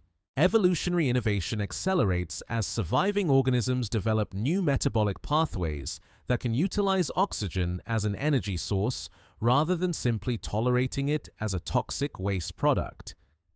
Aerobic respiration emerges as a revolutionary metabolic strategy that extracts far more energy from organic molecules than anaerobic fermentation, providing the energetic foundation for more complex cellular processes and eventually multicellular organization. This metabolic revolution establishes the biochemical basis for all complex life forms that will evolve over the next 2 billion years. Eukaryotic cell evolution receives its crucial spark from the oxidizing atmospheric conditions that make aerobic metabolism possible, providing the energy needed to support the complex internal organization that characterizes nucleated cells. The symbiotic incorporation of aerobic bacteria as mitochondria gives eukaryotic cells access to oxygen-powered metabolism while protecting them from oxygen toxicity through compartmentalization of reactive cellular processes. This endosymbiotic partnership represents one of the most important evolutionary innovations in Earth's history, establishing the cellular architecture that will support all complex multicellular life. Chemical weathering intensifies as atmospheric oxygen accelerates the oxidation of rock-forming minerals, increasing the rate at which continental rocks break down and release nutrients to the oceans. This enhanced weathering provides marine ecosystems with increased supplies of phosphorus, iron, and other limiting nutrients, while also consuming atmospheric carbon dioxide and contributing to global cooling. The feedback between biological oxygen production, chemical weathering, and climate regulation establishes some of the first global-scale biogeochemical cycles that will characterize Earth's environmental system throughout the remainder of its history. Yet, mysteries surround the precise timing and mechanisms of atmospheric oxygenation that seem almost too well coordinated for random biological processes. The rise in oxygen concentrations occurs just as Earth's internal heat production reaches levels that can sustain complex geological processes without external energy inputs, suggesting connections between biological evolution and planetary thermal evolution that remain poorly understood. The transition also coincides with the stabilization of continental masses and the establishment of modern-style plate tectonics, implying links between atmospheric chemistry and solid Earth processes. Isotopic evidence preserved in ancient sedimentary rocks reveals that the great oxygenation event proceeded through multiple stages, with oxygen concentrations rising and falling several times before finally stabilizing at levels that could support complex aerobic metabolism. These fluctuations suggest that early photosynthetic ecosystems operated near critical thresholds, where small changes in biological productivity could trigger major shifts in atmospheric chemistry. The eventual stabilization of oxygen levels near modern values implies the evolution of regulatory mechanisms that maintain atmospheric composition within ranges suitable for complex life. The sulfur isotope record documents dramatic changes in atmospheric chemistry that accompany the oxygenation event, with mass-independent sulfur fractionation disappearing from sedimentary rocks around 2.5 billion years ago, as atmospheric oxygen begins destroying the photochemical processes that created these unusual isotopic signatures. This geochemical transition provides some of the most convincing evidence for the timing and magnitude of atmospheric oxygenation, while also revealing the complex interactions between atmospheric photochemistry and biological processes that characterize Earth's environmental system. The ironies of the Great Oxygenation Event accumulate slowly in the evolutionary record that documents both extinction and innovation triggered by this environmental catastrophe. The same biological process that creates Earth's first pollution crisis also establishes the atmospheric chemistry that will support all future complex life. The waste product that poisons most existing organisms becomes the essential ingredient for the high-energy metabolism that powers advanced biological systems. The environmental disaster that eliminates billions of years of evolutionary innovation also creates the conditions that will allow even greater biological complexity to evolve. Only took a few 100 million years of atmospheric poisoning to establish the chemical foundation for consciousness, intelligence, and technological civilization.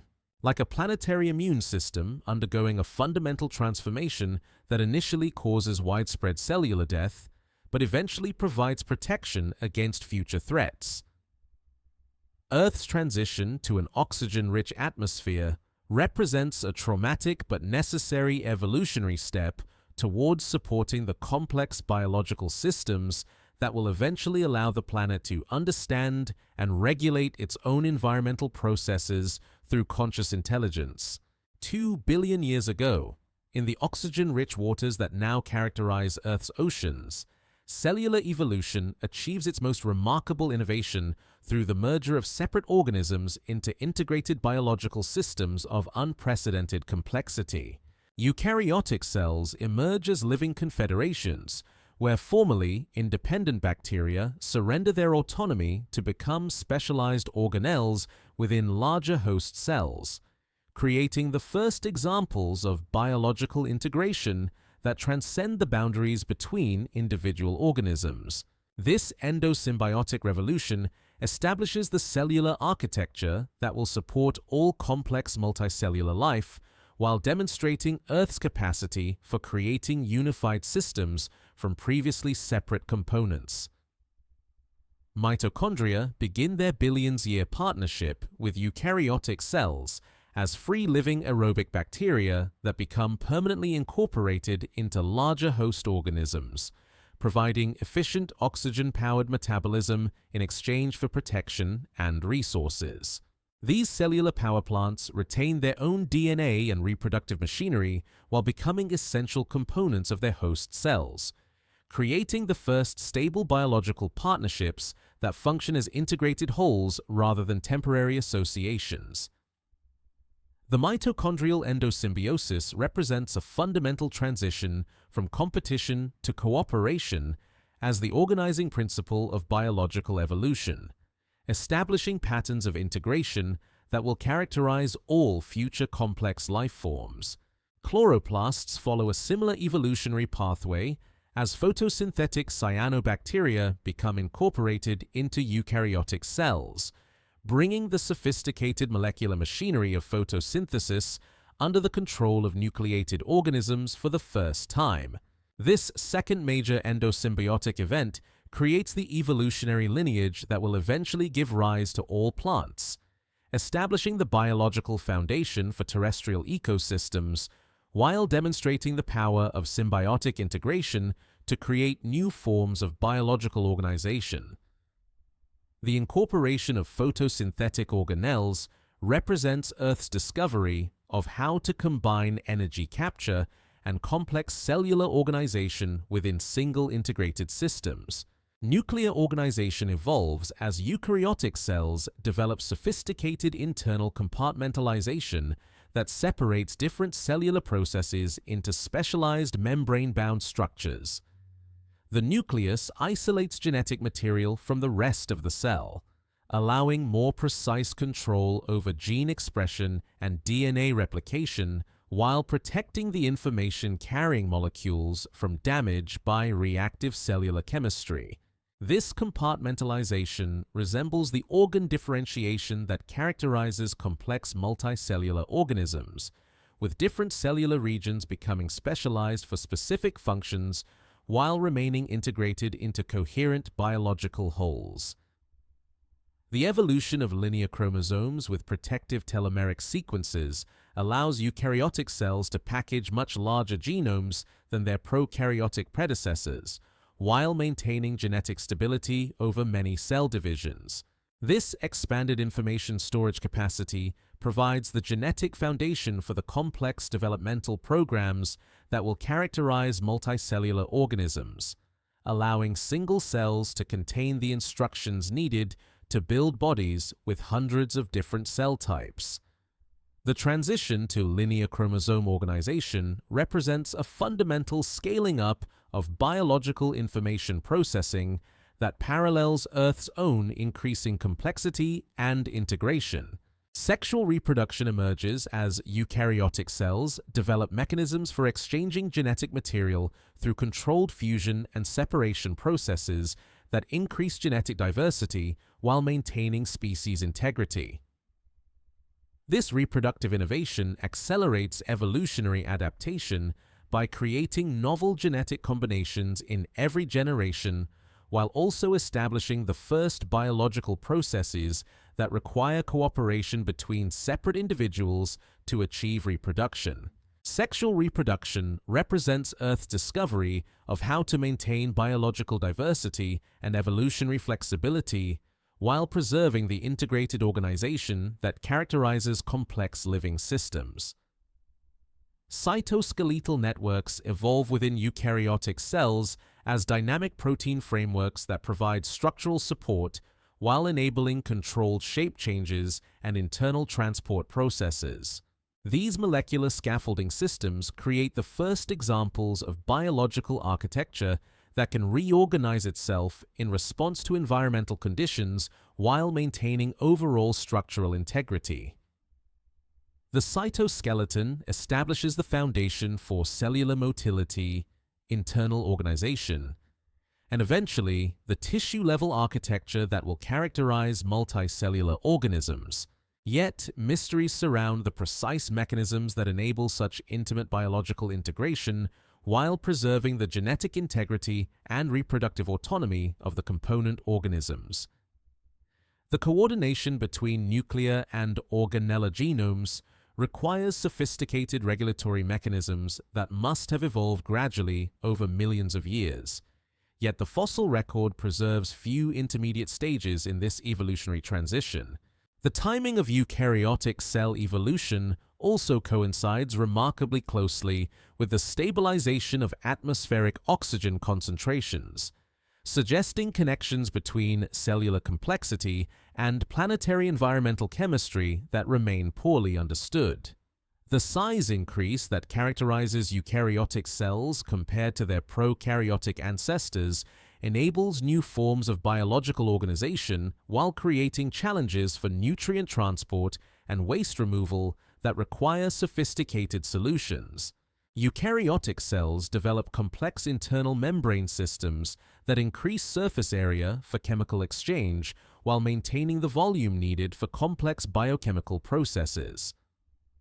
This scaling up of cellular architecture represents a fundamental transition in biological organization that parallels Earth's own evolution toward greater complexity and integration. Molecular motors evolve within eukaryotic cells as protein machines that convert chemical energy into directed mechanical motion, enabling active transport of materials throughout the cellular interior while providing the dynamic processes needed for cell division and reproduction. These molecular machines represent some of the most sophisticated nanotechnology in the biological world. operating with precision and efficiency that engineers struggle to match in artificial systems. The evolution of molecular motors establishes the foundation for all future biological motion, from cellular locomotion to muscle contraction in complex animals. The transition to eukaryotic cellular organization also establishes new patterns of biological timing and coordination as cells develop sophisticated regulatory networks that control gene expression, metabolic activity, and reproductive processes in response to environmental conditions. These cellular control systems operate through complex feedback loops that maintain homeostasis while allowing adaptive responses to changing conditions. The regulatory complexity of eukaryotic cells represents a fundamental advance in biological information processing that parallels Earth's own development of integrated environmental regulation systems. The ironies of eukaryotic evolution accumulate slowly in the cellular machinery that will characterize all complex life forms throughout Earth's future history. The most sophisticated cells arise through the merger of simpler organisms that surrender their independence to achieve greater collective capabilities. The same endosymbiotic processes that eliminate individual autonomy also create the biological foundations for consciousness and intelligence. The cellular integration that begins with simple bacterial partnerships eventually enables the evolution of nervous systems capable of integrating information on planetary scales. Only took 1 billion years of cellular cooperation to establish the biological architecture that will support the emergence of minds capable of contemplating their own evolutionary origins. Like a planetary nervous system developing its first integrated circuits, the evolution of eukaryotic cells establishes the biological foundations for information processing and environmental response that will eventually enable Earth to develop forms of awareness and intelligence that transcend the simple chemical reactivity that characterized the planet's first 3 billion years of evolution, 750 million years ago. Earth enters a period of such extreme glaciation that ice sheets advance from the poles toward the equator, eventually covering most of the planet's surface in a frozen shell several kilometers thick. This snowball Earth episode represents the most severe climate crisis in the planet's recorded history, with global temperatures dropping so low that even tropical oceans freeze solid, while atmospheric circulation patterns collapse under the weight of planetary-scale ice sheets. The event resembles Earth entering a form of hibernation, with most biological and geological processes slowing to near dormancy while the planet awaits conditions that will allow it to emerge from its frozen sleep. The glaciation begins gradually as continental weathering accelerated by the breakup of the supercontinent. Rodinia removes carbon dioxide from the atmosphere faster than volcanic outgassing can replace it. This imbalance between carbon dioxide sources and sinks triggers positive feedback loops that amplify the cooling trend. With expanding ice sheets reflecting more sunlight back to space, while reduced atmospheric greenhouse gas concentrations allow even more heat to escape. The climate system crosses a critical threshold beyond which normal regulatory mechanisms fail, plunging the planet into runaway glaciation that can only be reversed by extraordinary geological processes. Ice sheets up to several kilometers thick accumulate across most of Earth's land masses, while sea ice extends into tropical latitudes, creating surface conditions more severe than anything experienced during recent ice ages. The frozen oceans isolate marine ecosystems from atmospheric exchange, creating stagnant water masses with unusual chemical compositions that preserve evidence for biological activity continuing in isolated refugia beneath the ice. These extreme conditions eliminate most shallow marine ecosystems while concentrating surviving organisms in deep ocean environments, hydrothermal vents, and other specialized habitats that remain ice-free throughout the glaciation. Volcanic activity continues operating beneath the ice sheets, gradually building up atmospheric carbon dioxide concentrations that cannot be consumed by chemical weathering of frozen rock surfaces. This volcanic carbon dioxide accumulates for millions of years while the planet remains locked in its frozen state, eventually reaching concentrations hundreds of times higher than modern levels. The extreme greenhouse effect created by these carbon dioxide concentrations finally provides enough radiative forcing to begin melting the ice sheets, initiating the planet's emergence from its frozen hibernation.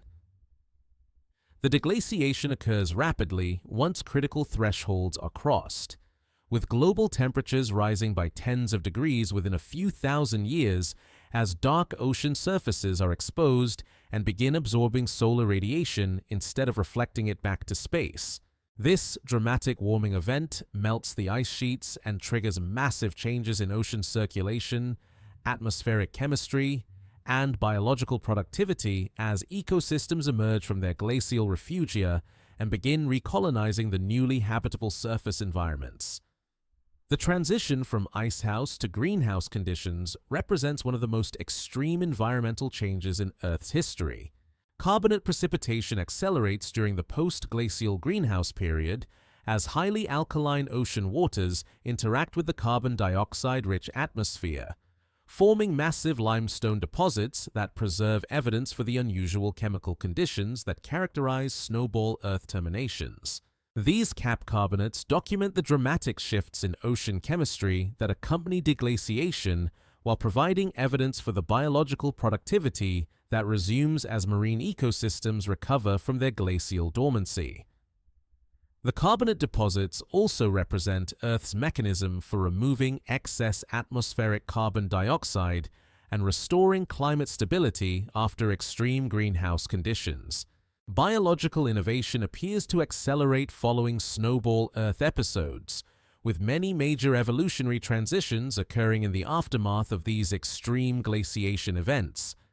The environmental stress and subsequent recovery may have provided selective pressures that favored organisms with greater behavioral flexibility, more efficient metabolic systems, or enhanced abilities to survive environmental extremes.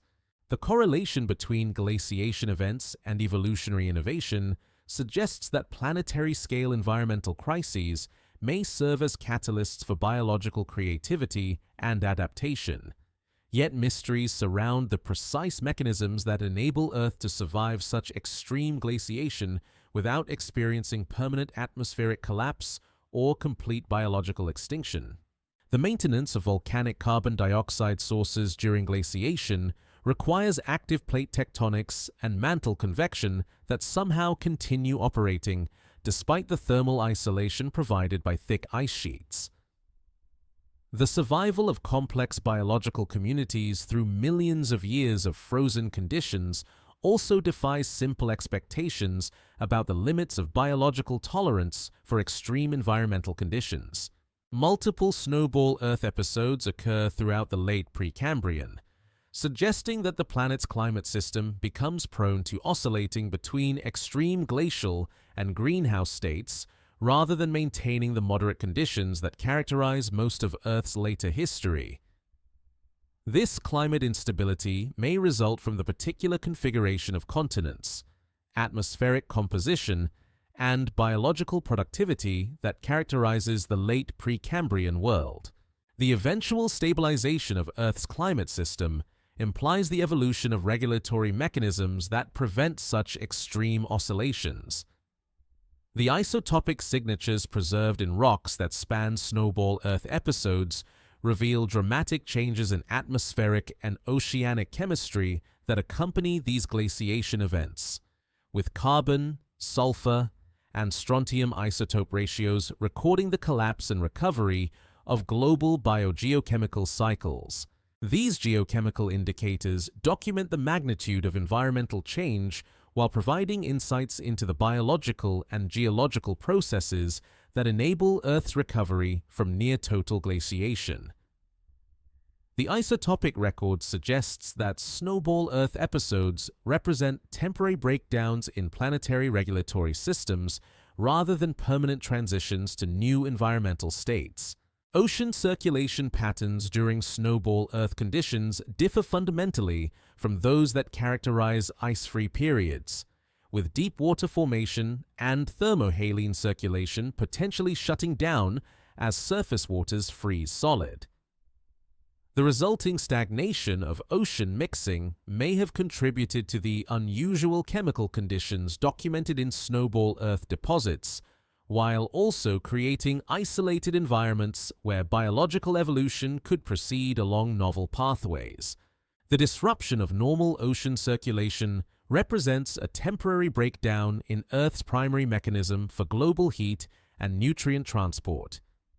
The ironies of snowball Earth glaciation accumulate slowly in the geological record that documents both crisis and recovery during these extreme climate episodes.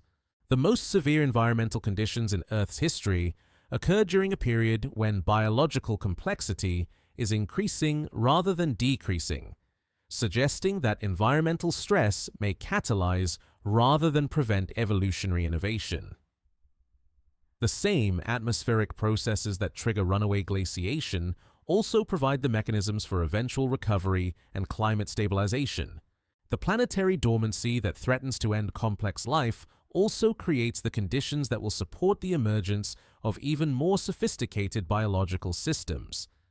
Only took a few million years of planetary hibernation to set the stage for the explosion of complex multicellular life that will follow, like a living organism entering a period of metabolic dormancy that allows it to survive extreme environmental stress while conserving energy for future growth and reproduction.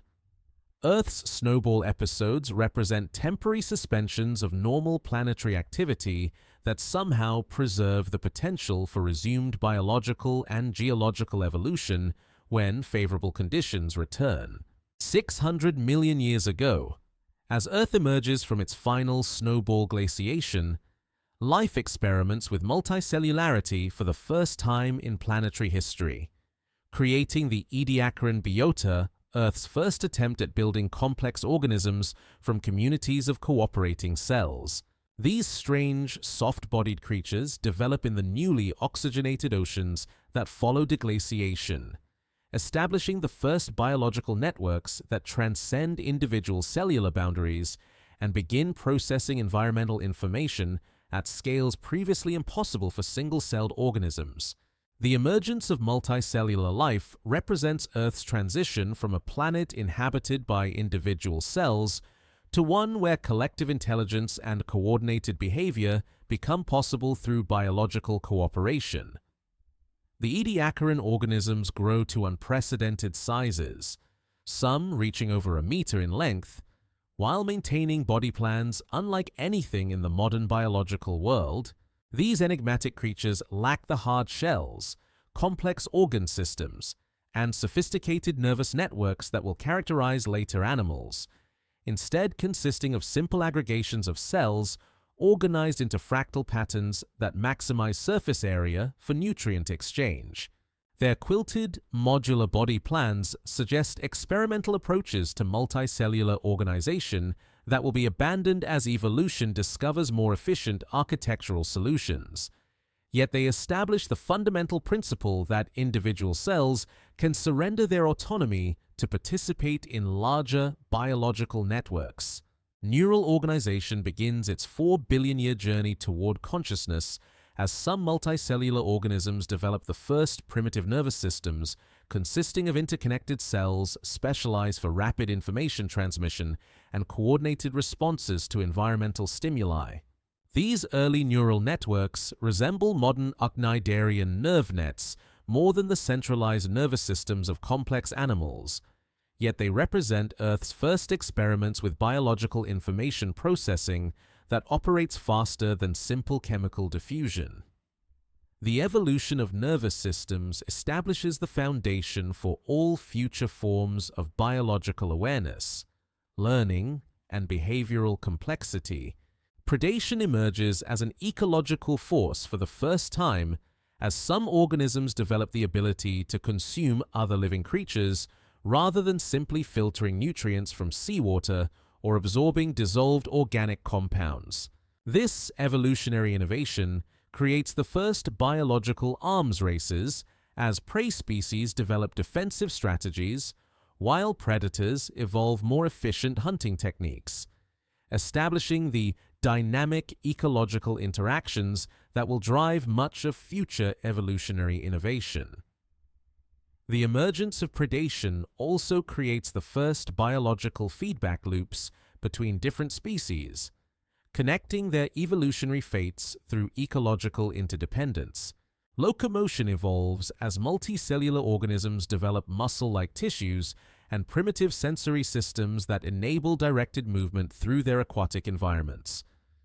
The ability to move under their own power represents a fundamental transition from passive organisms that respond to environmental conditions where they happen to find themselves to active creatures that can seek out favorable conditions and avoid unfavorable ones.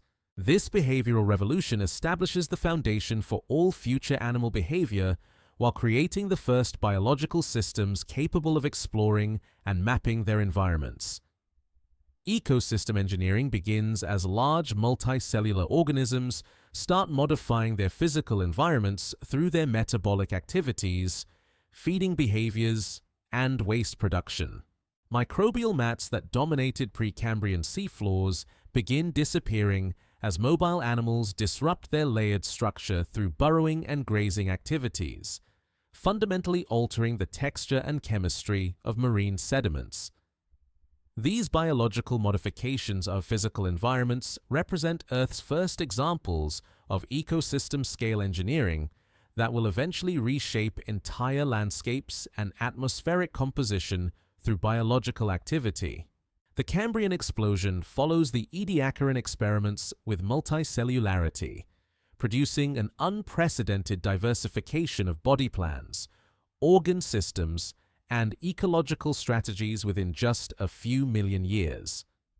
This evolutionary radiation establishes most of the major animal phyla that persist to the present day, while exploring countless other body plans that ultimately prove unsuccessful and disappear from the fossil record.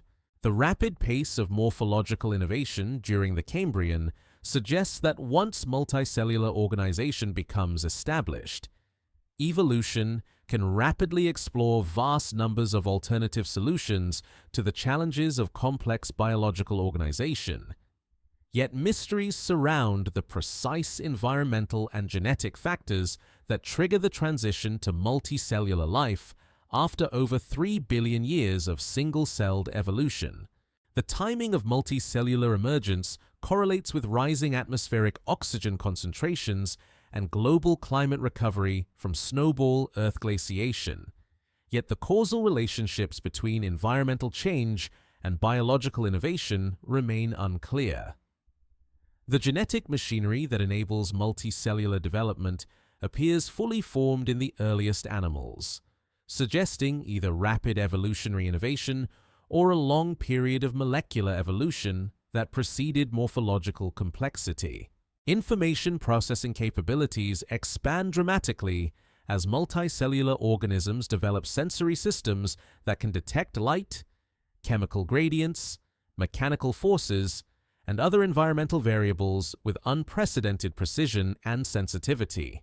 These sensory innovations enable organisms to gather information about distant environments and future conditions rather than simply responding to immediate local stimuli, establishing the foundation for planning, learning, and other cognitive processes that transcend simple stimulus-response behaviors. The evolution of sophisticated sensory systems represents Earth's first attempts at developing remote sensing capabilities that can monitor environmental conditions across space and time. Communication networks emerge between multicellular organisms as they develop mechanisms for exchanging information through chemical signals, acoustic vibrations, and visual displays that coordinate group behaviors and establish social relationships. These early communication systems represent the beginning of biological information networks that extend beyond individual organisms and begin connecting separate biological entities into larger cooperative systems. The evolution of interorganismal communication establishes the foundation for all future social behaviors and collective intelligence in biological systems. Developmental programs evolve that enable single cells to give rise to complex multicellular bodies through precisely controlled sequences of cell division, differentiation, and morphogenesis that create organisms with hundreds of distinct cell types organized into functional organ systems. These developmental processes require sophisticated genetic regulatory networks that coordinate gene expression across space and time while maintaining the overall integration that characterizes complex organisms. The evolution of development represents Earth's discovery of how to build complex biological machines from simple cellular components through self-assembling processes. Ecological networks begin forming as different species develop interdependent relationships through predation, competition, and mutualistic interactions that create the first biological communities organized at scales larger than individual organisms or species. These ecological networks establish feedback loops between different biological entities that regulate population sizes, resource distribution, and environmental conditions in ways that maintain ecosystem stability while allowing evolutionary innovation. The emergence of ecological organization represents Earth's transition toward biological systems that exhibit collective properties transcending the capabilities of individual organisms. The ironies of multicellular evolution accumulate slowly in the fossil record that documents both biological innovation and ecological disruption during this revolutionary period in Earth's history. The most complex biological systems arise through the cooperation of previously independent entities that surrender individual autonomy to achieve collective capabilities. The same evolutionary processes that create sophisticated nervous systems also establish the competition and predation that will drive evolutionary arms races for the next 500 million years. The biological networks that enable collective intelligence also create the ecological interdependencies that make mass extinctions possible. Only took a few 100 million years of cellular cooperation to establish the biological foundations for consciousness, intelligence, and eventually, technological civilization. Like a planetary nervous system establishing its first complex neural networks. The evolution of multicellular life creates Earth's initial experiments with biological information processing, environmental sensing, and coordinated response systems that will eventually enable the planet to develop forms of awareness and intelligence capable of understanding and regulating its own environmental processes through conscious biological agents. Today, as morning light touches the surface of our blue planet, 4.5 billion years of evolutionary experimentation culminate in a biosphere capable of contemplating its own existence and consciously regulating planetary processes through technology, science, and global cooperation. Earth maintains its ancient rhythms, the circulation of ocean currents that began billions of years ago, the slow breathing of plate tectonics that recycles continental crust, the patient cycling of carbon between atmosphere, ocean, and rock that stabilizes global climate while simultaneously supporting biological networks of unprecedented complexity and awareness. The planet that began as a molten ball of cosmic debris has become a conscious entity capable of understanding its own history and perhaps even directing its future evolution. Human civilization represents Earth's latest experiment with consciousness and planetary scale engineering. As 7 billion thinking beings collectively process information about global environmental conditions and coordinate responses that span continents and decades, the Internet functions as a primitive planetary nervous system, connecting individual human minds into networks that can sense, analyze, and respond to environmental changes faster than any biological system in Earth's history.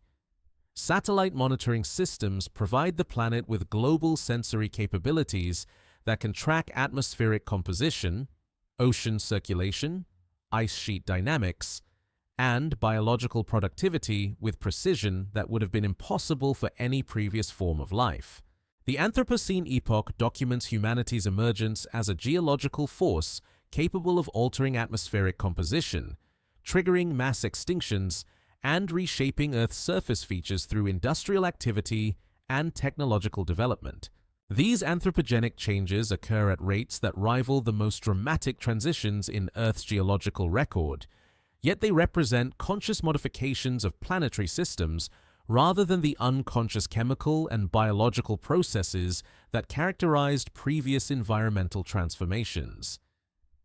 Humanity becomes Earth's first biological experiment with intentional planetary engineering, capable of both devastating environmental destruction and conscious environmental restoration. Climate regulation systems that operated automatically for billions of years now require conscious monitoring and management as human activities perturb atmospheric chemistry faster than natural regulatory mechanisms can respond. The carbon cycle that maintained climatic stability throughout most of Earth's history becomes destabilized by fossil fuel combustion, requiring human understanding of biogeochemical processes and deliberate intervention to prevent runaway climate change. Earth's unconscious regulatory systems begin requiring conscious oversight as the planet develops technological capabilities that can overwhelm natural homeostatic mechanisms. Ecosystem restoration projects demonstrate humanity's growing capacity to participate consciously in Earth's biological networks rather than simply exploiting them for short-term benefit. Reforestation programs, species reintroduction efforts, and habitat conservation initiatives represent early experiments with intentional biological stewardship that may eventually enable conscious direction of evolutionary processes. These conservation efforts suggest that Earth's emerging technological intelligence might learn to enhance rather than degrade the biological systems that support planetary habitability. Space exploration provides Earth with its first external perspective on planetary processes, as satellites, telescopes, and robotic missions reveal how rare and precious habitable worlds appear to be in the cosmic environment.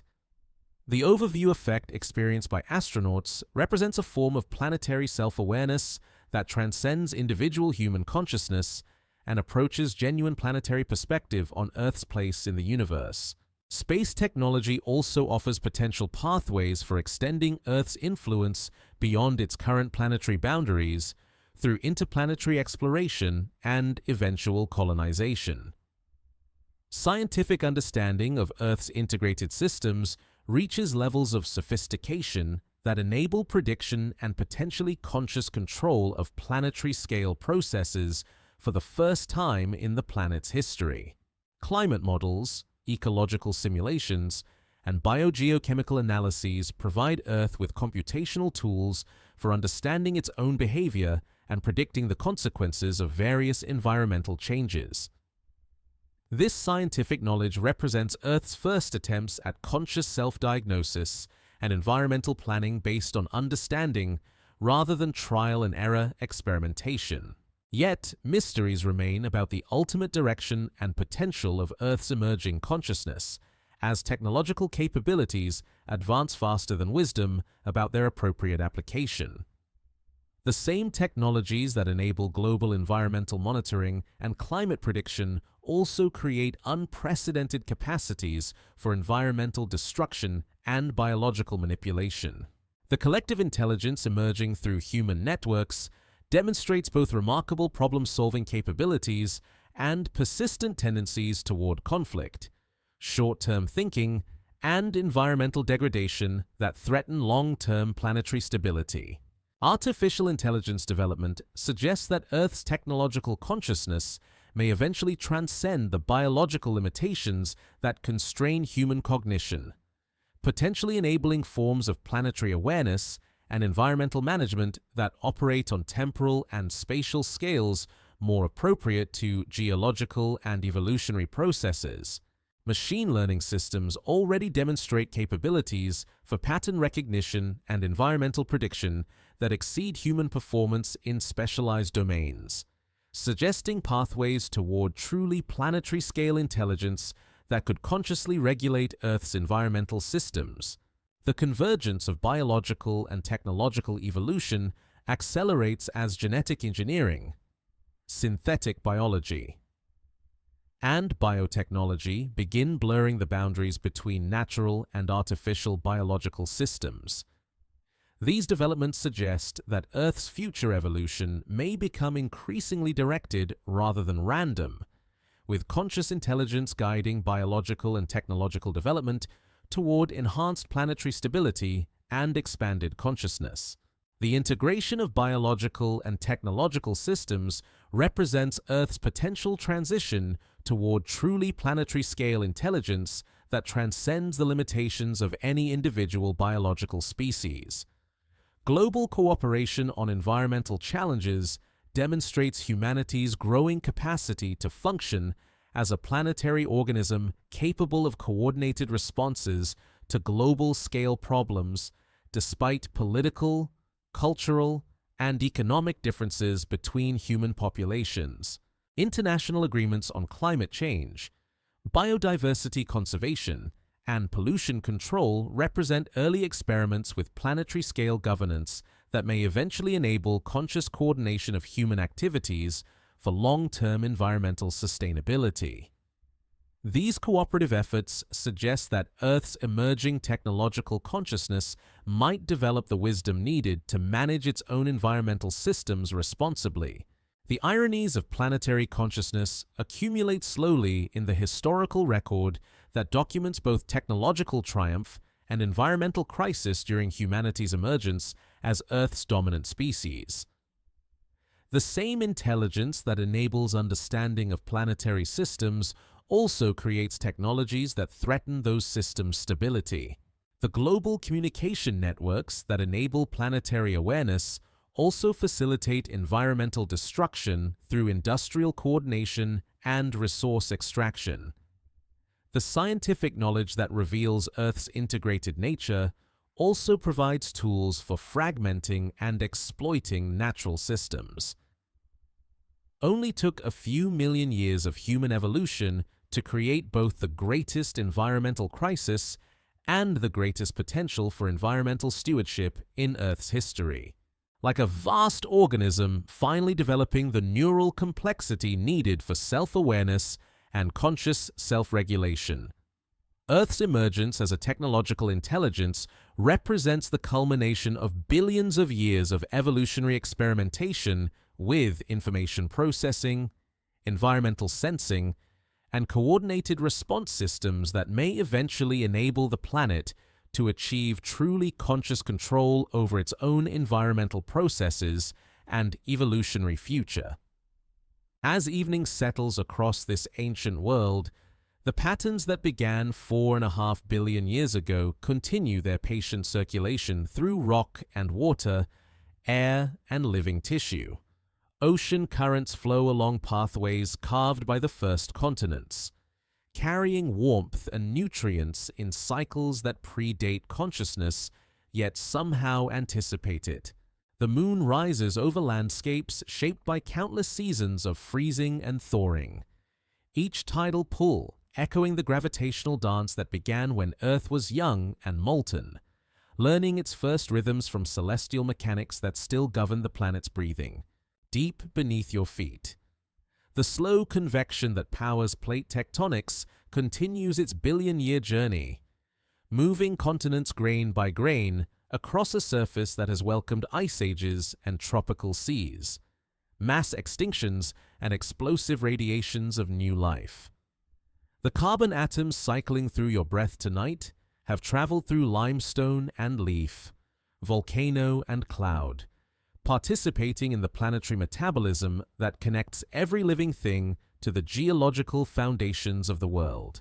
Each exhalation joins the atmospheric circulation that began when the first volcanic vents released water vapor into space, starting the hydrological cycle that still carries mountain minerals to the sea. In the darkness around you, the same chemistry that animated Earth's first cells continues its ancient work in countless organisms, processing energy and information through molecular networks that remember their origin in primordial hot springs and tidal pools. The electromagnetic field that shields this world from cosmic radiation pulses with the rhythm of the liquid iron ocean far below, generating the protective envelope that has safeguarded 4 billion years of evolution and still guards the delicate chemical balance that makes thought possible. Tonight, as consciousness settles into sleep, it joins the planetary rest that connects all living things to the geological time that shaped this world. The rhythms of breathing echo the atmospheric cycles that regulate climate across centuries. The neural patterns of dreaming mirror the network activities that emerge whenever complexity reaches critical thresholds, whether in cellular metabolism, ecological succession, or the slow circulation of elements through Earth's integrated systems. The planet dreams through all its inhabitants, each sleeping mind participating in the collective processing of information that spans from molecular to global scales.